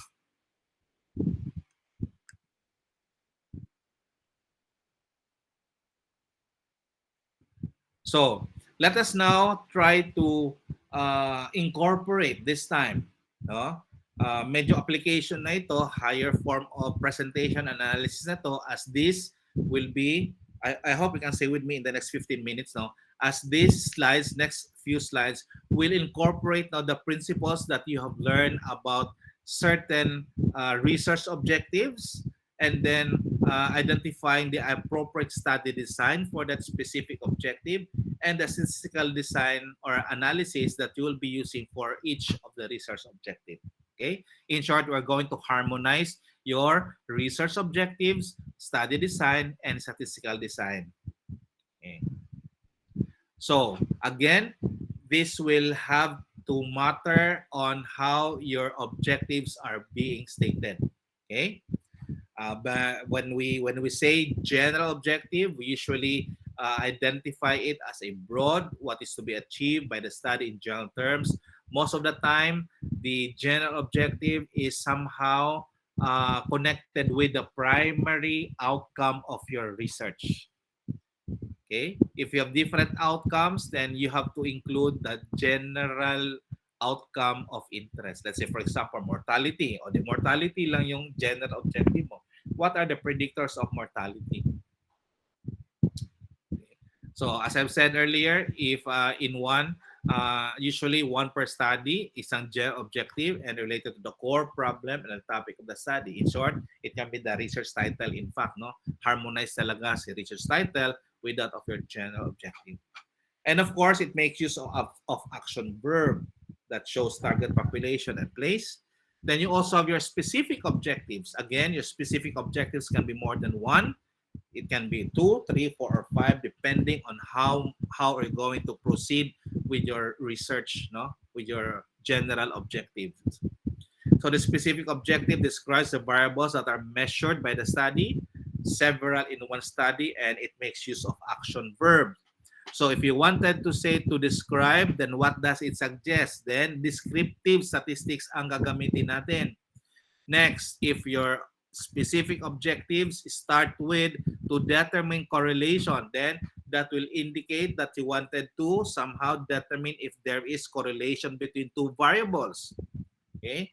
If you wanted to determine the association, therefore you are interested to determine whether certain predictors are or variables are associated with the dependent variable or simply what are the predictors of the dependent variable. Okay? You can also identify. So, ibig sabihin, to identify the most common, to identify the most frequent practice, most if you just wanted to describe. Okay? You can also say to compare. So that verb will indicate that when you say to compare, you are now at least two groups identified or two or more groups identified and you wanted to compare whether compare as univariate, compare them as bivariate.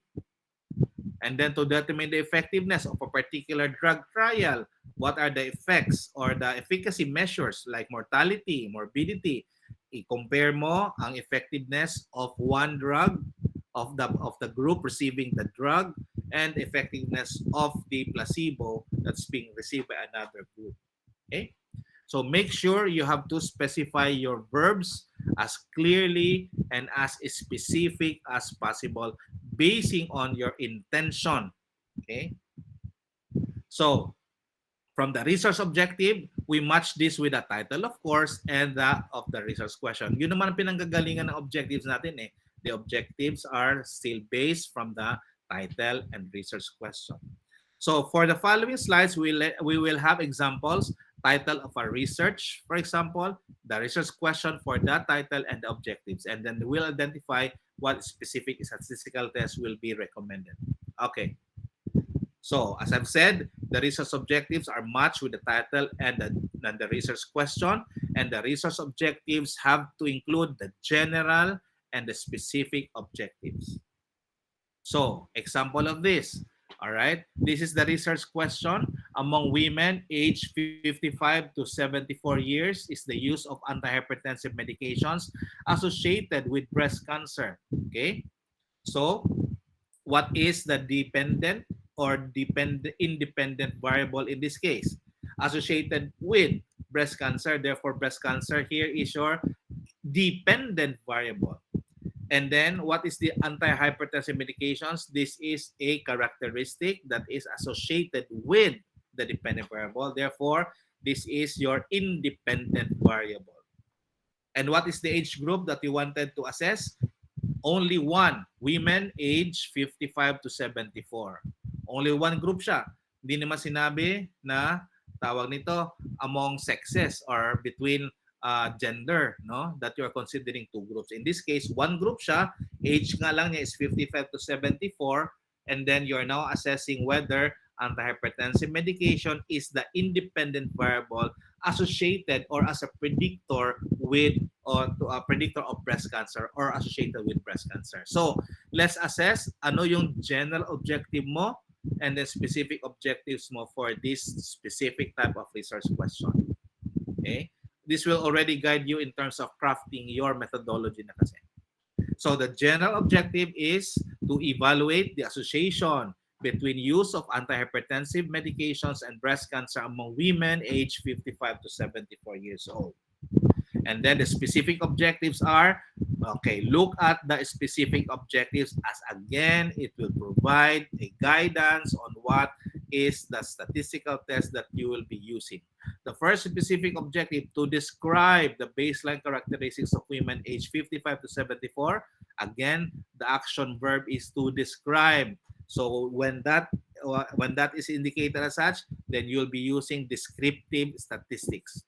Okay, the second specific objective, to determine the association between the use of antihypertensive medications and breast cancer among women aged 55 to 74. So, you are now identifying an independent variable, antihypertensive medications, or breast cancer as the dependent variable. Meaning to say, from this, you are trying to assess whether there is just correlation or association as a predictor. May predictor ba for a particular dependent variable? We'll find out kung anong ang pipiliin natin dito. Okay? But nevertheless, this is how you formulate your general objective and your specific objectives. So, what study design can be used? Magko-cohort study design ka ba? Magpa-follow up ka ba ng mga patients with antihypertensive medication and then i-follow up mo sila hanggang mag-develop sila ng breast cancer for many years from now? I don't think that is the more appropriate design. There are only 3 more possible. Mag-randomize ka ba ng patients given hypertensive medications and no hypertensive medication and then follow them up kung mag-develop silang breast cancer? Again, it will take you a long time to observe kahit na mag-RCT ka nito. So what's left now are only 2, cross-sectional and case control. So kung cross-sectional ka, you are establishing relationships kasi whether the use of antihypertensive medication is a predictor associated with breast cancer. So in that case, you'll be needing some form of temporality to be more effective in terms of determining association. So between the two, case control and cross-sectional, matatalo si cross-sectional ni case control because your case control can somehow establish some form of relationships better with that of a cross-sectional study design. Therefore, what is left between the four? You have your randomized controlled trial, cohort, cross-sectional, and case control. Case control is a better or is the best study design that will somehow provide you an information whether the use of antihypertensive medication is associated with development of breast cancer. Okay? So in this case control study design ang pipiliin natin for this type of research basing on your objective. Therefore, mag-identify ako ngayon ng cases of women with breast cancer as the cases and those women without breast cancer of the same age as the control. And then ask them if they have history of antihypertensive medication or they don't have history of antihypertensive medication among those who have breast cancer. And ask also the same, likewise, among those without breast cancer, whether they have antihypertensive medication use or they don't have any antihypertensive medication use.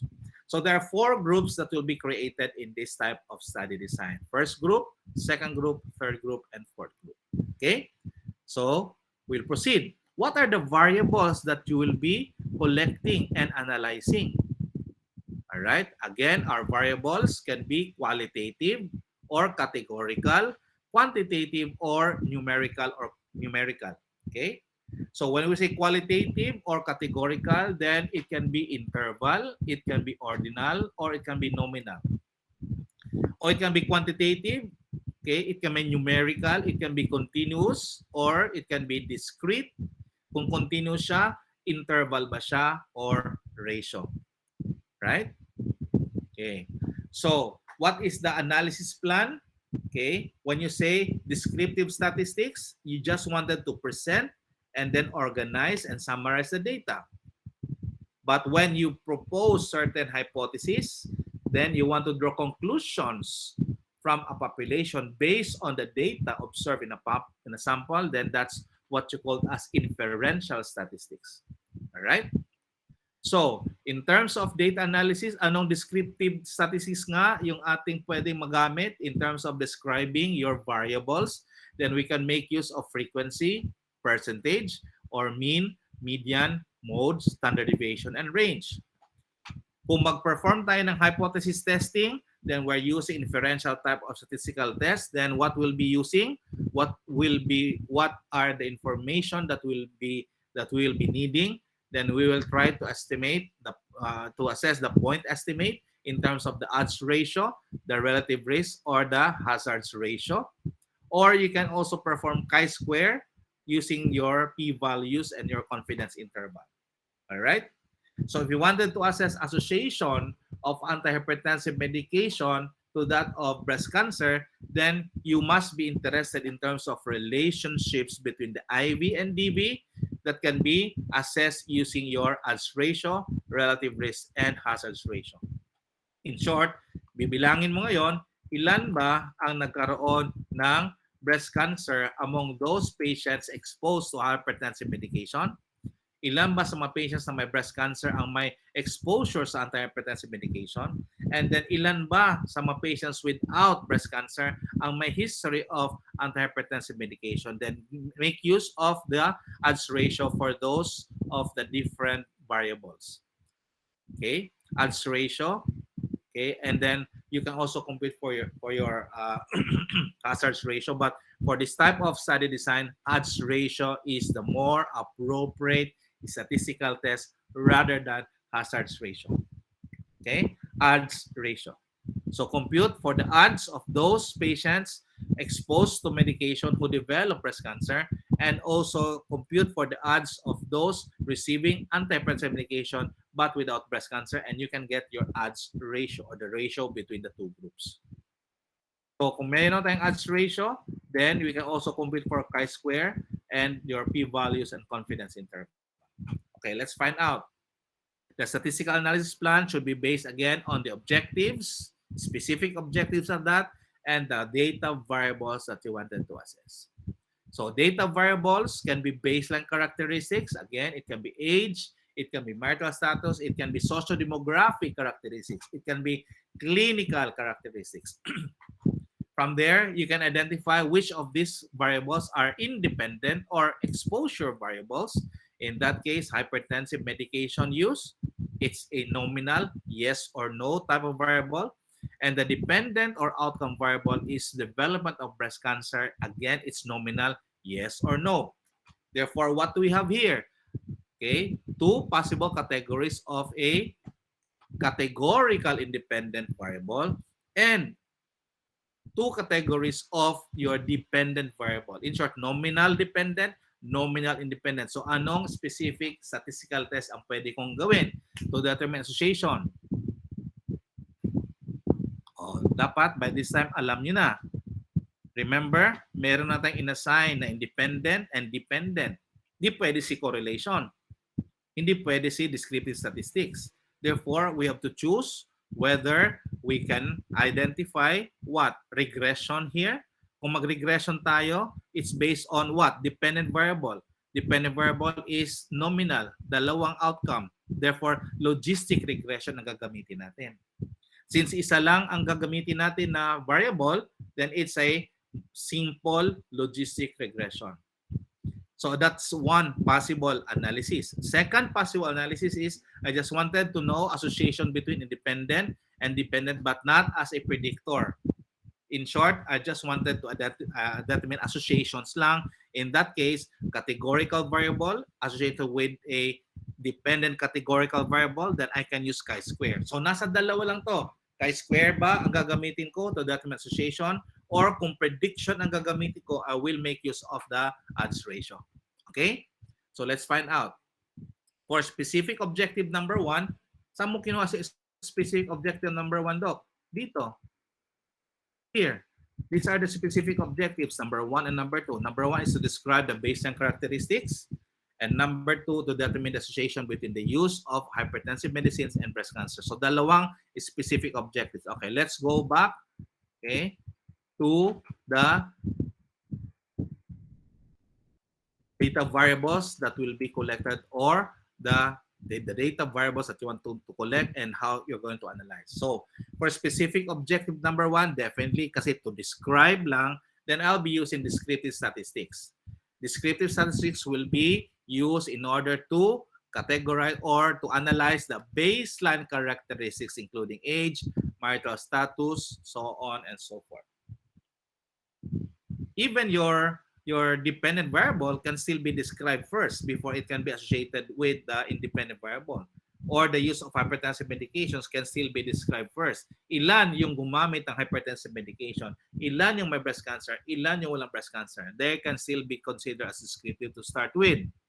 But remember, meron tayong specific objective number 2, and that is something to do with hypothesis testing wherein we can make use of inferential or analytical statistics, especially on the association of independent or the exposure variable, which is your anti-hypertensive medication, and your dependent or outcome variable, which is breast cancer. Okay, so there are these two objectives that will need two specific statistical tests. So the statistical analysis plan for specific objective number 1, which is descriptive, then you will state that in your research protocol or research proposal.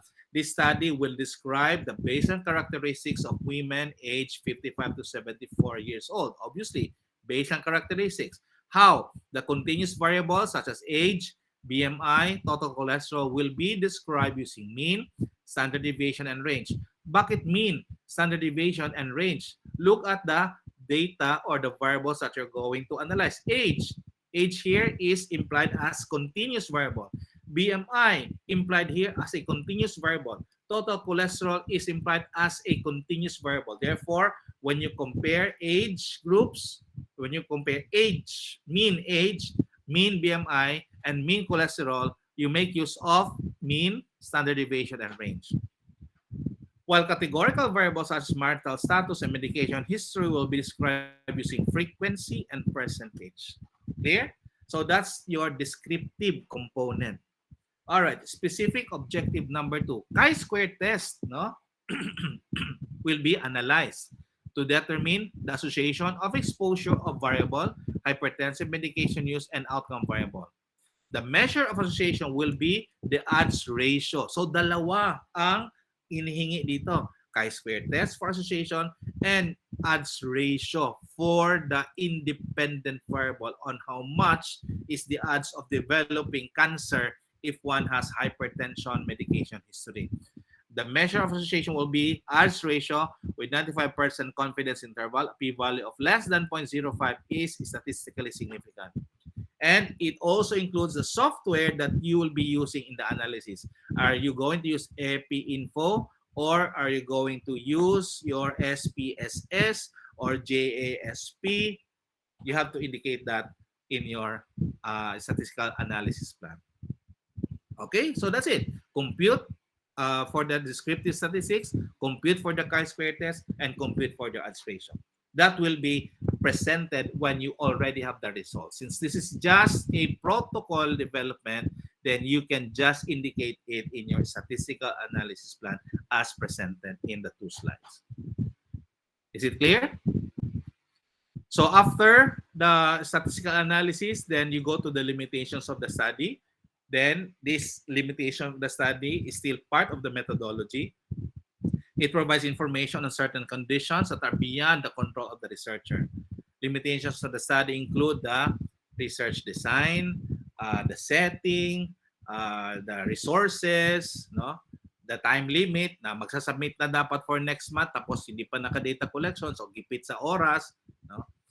It should be included as part of the limitations of the study in the research proposal level. But in the final report, manuscript nyo na, then you can include that at the discussion, later part of the discussion. Do you get me? Then ethical considerations, you should include one subheading on ethical considerations. The ethical issues, there are 10 ethical principles that we will describe later in our next meeting. And the informed consent, what are the components, the template of the informed consent, and the informed consent process should be described and discussed in detail in the ethical considerations. And then references for social research, use the APA. For us, we make use of NLM. In the MSF, they use of the NLM. Just like in our case, we make use also of the NLM or the Vancouver type of referencing. Appendices should include all letters asking for permission to conduct research, ethics review results or visits, tables and diagrams not shown in the main body of the research manuscript, consent forms, questionnaires, English and local dialect, and the curriculum vitae of the researchers. So just in passing, you have to include your dummy tables and figures. Your dummy tables and figures are actually diagrams or representation as if you already have the results of your research.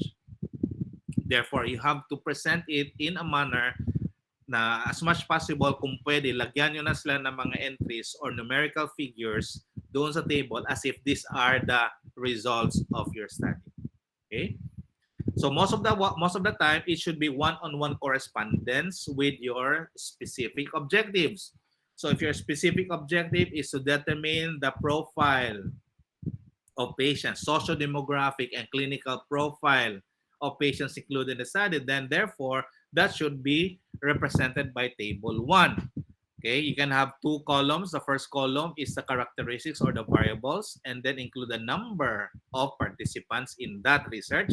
And then on the second column will be the mean or standard deviation, or the frequency distribution and percentage. So in terms of age, ano ba ang pag-analyze mo sa kanya? Mean and standard deviation.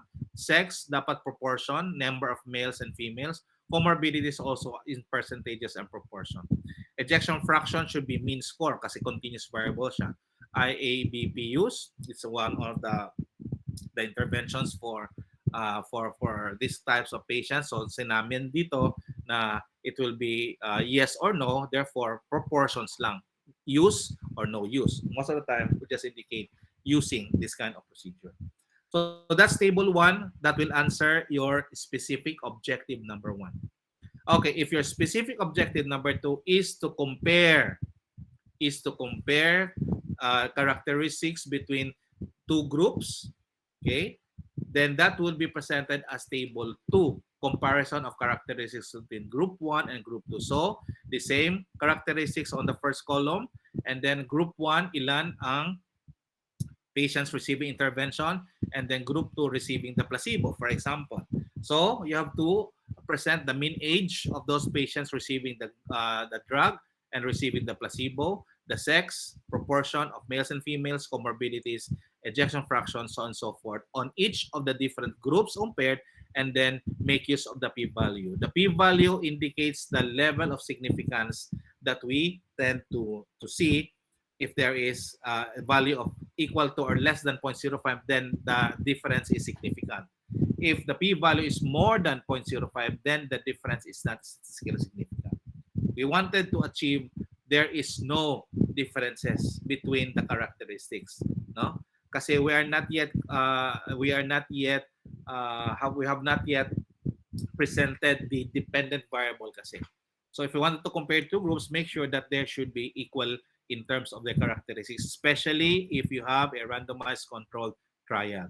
Because of randomization again, then the characteristics of patients receiving the drug and receiving the placebo are equally distributed. Okay?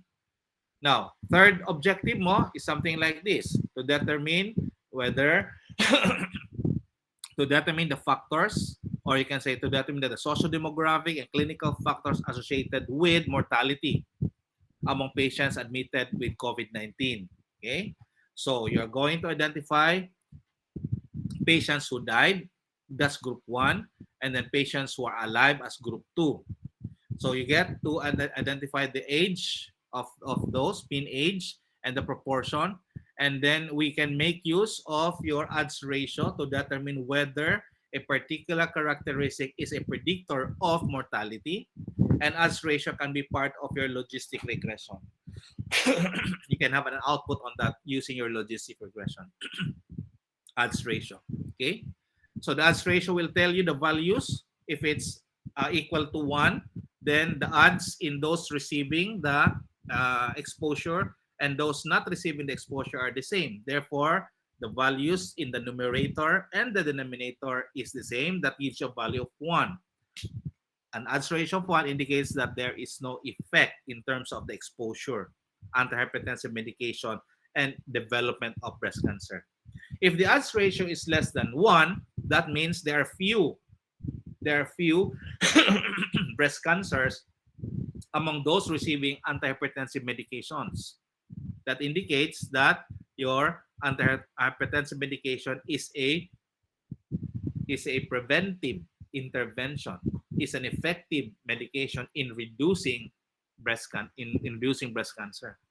If the odds ratio is more than 1, then therefore the number of breast cancer patients are more among those receiving antihypertensive medications than those not receiving antihypertensive medication. Therefore, you can say that if the odds ratio of more than 1 indicates that antihypertensive medications is an important or a predictor or is a predictive factor in terms of development of breast cancer.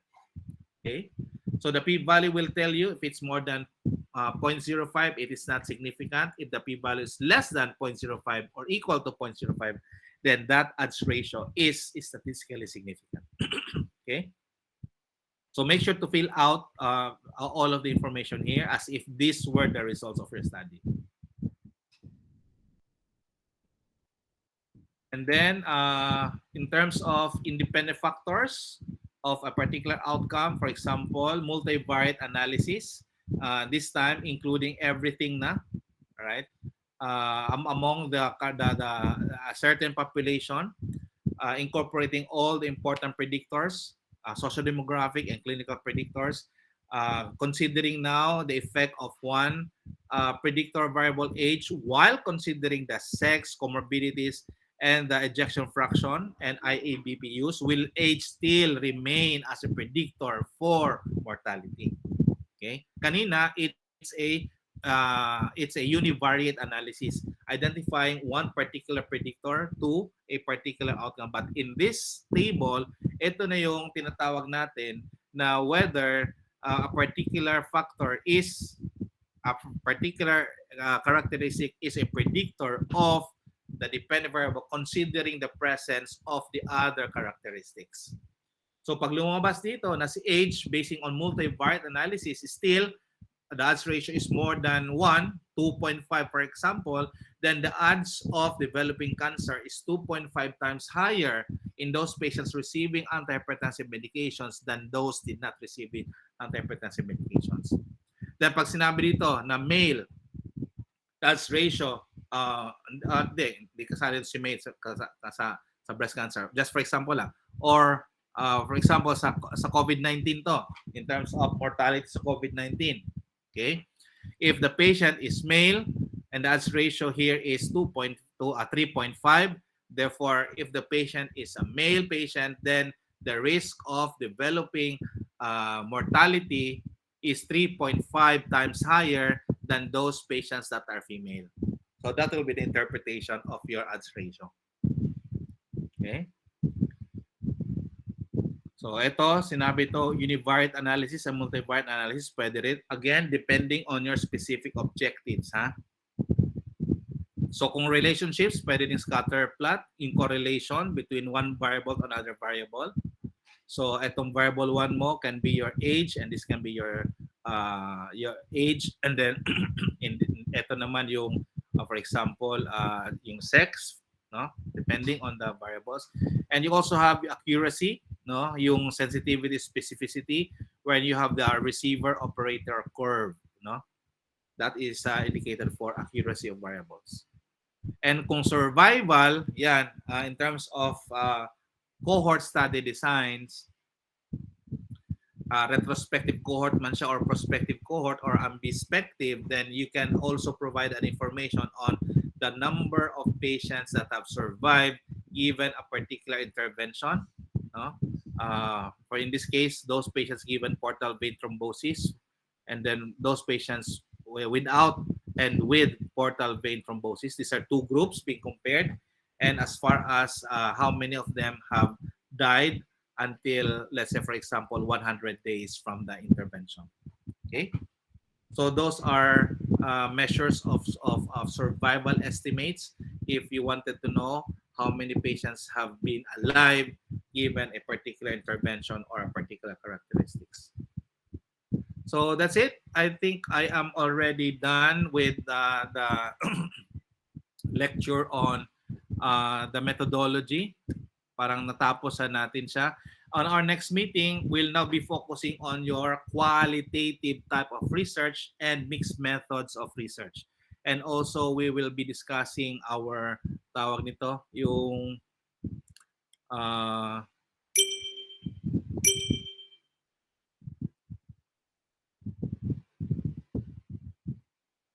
we'll also be discussing yung mga instruments, validating instruments for that as important components of qualitative research or quantitative research that were supposed to be discussed by other faculty in the last meeting. Again, we have not yet identified our research advisor. So yun ang objective natin for this week. I'm already starting to collect the volunteers of our faculty members who would like to be advisors. I can also, i-raffle ko sila. You can also identify me as your advisor in advance. For those who wanted to select other advisors, that you can also provide me an information on that. For those who cannot decide on identifying me as your advisor or any advisor, then I will raffle you to to any faculty sa College of Medicine who will be willing to serve as your advisor. And from then on, pwede na tayo mag-start mag-review ng ating kung as I was busy for the past 2 weeks kasi. So, my apologies for that. Okay, so we have our scheduled research workshop. Yung ating schedule na research workshop which will be on November. I hope you have to bookmark your schedule on November 18. That's our scheduled research protocol writing workshop. So what makes it different from our schedule lectures natin? It's actually actual na siya na gagamitin natin. So I will be citing an important I will be citing one research protocol for quali and quanti, so that you will be guided as well. You have to bring your research protocol with you on that date, so that you will be guided on what information that should be provided on specific stages of your research. Okay, but for now, I am sure some of you are already working on your methodology. So try to incorporate all the important concepts and principles that we have discussed for the past 2 or 3 meetings. No, maliban doon is yung qualitative research and yung mga scales of measurement na lang kulang natin. So are there any questions? If there are no questions, so thank you so much for your attendance today. I know this is already an extra time for you at 9 o'clock in the evening, but we have to comply with what is required of us in terms of the lectures that should be provided to you. And I hope our lecture tonight has provided a proper contextualization and as guidance on how you're going to push through with your research protocol. So thank you so much and good evening. Keep safe everyone. God bless. And sino nag-raise kaninang hand? Si Kyra? Sino yun? May question ba before we leave the meeting room? Okay, since nahiya, all right. If there are questions, then you can give me a private message. Otherwise, again, thank you so much for extending your time over the weekend. Bye-bye and good evening. Thank you, Thank you, Doc. Thank you, Doc. Doc. Bye, Thank you, Doc. Doc. Thank you, Doc. Salamat. Thank you, Doc. Thank you, Doc.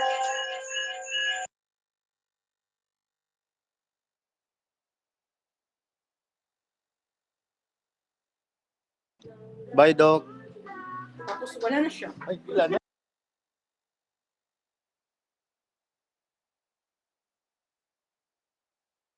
Ano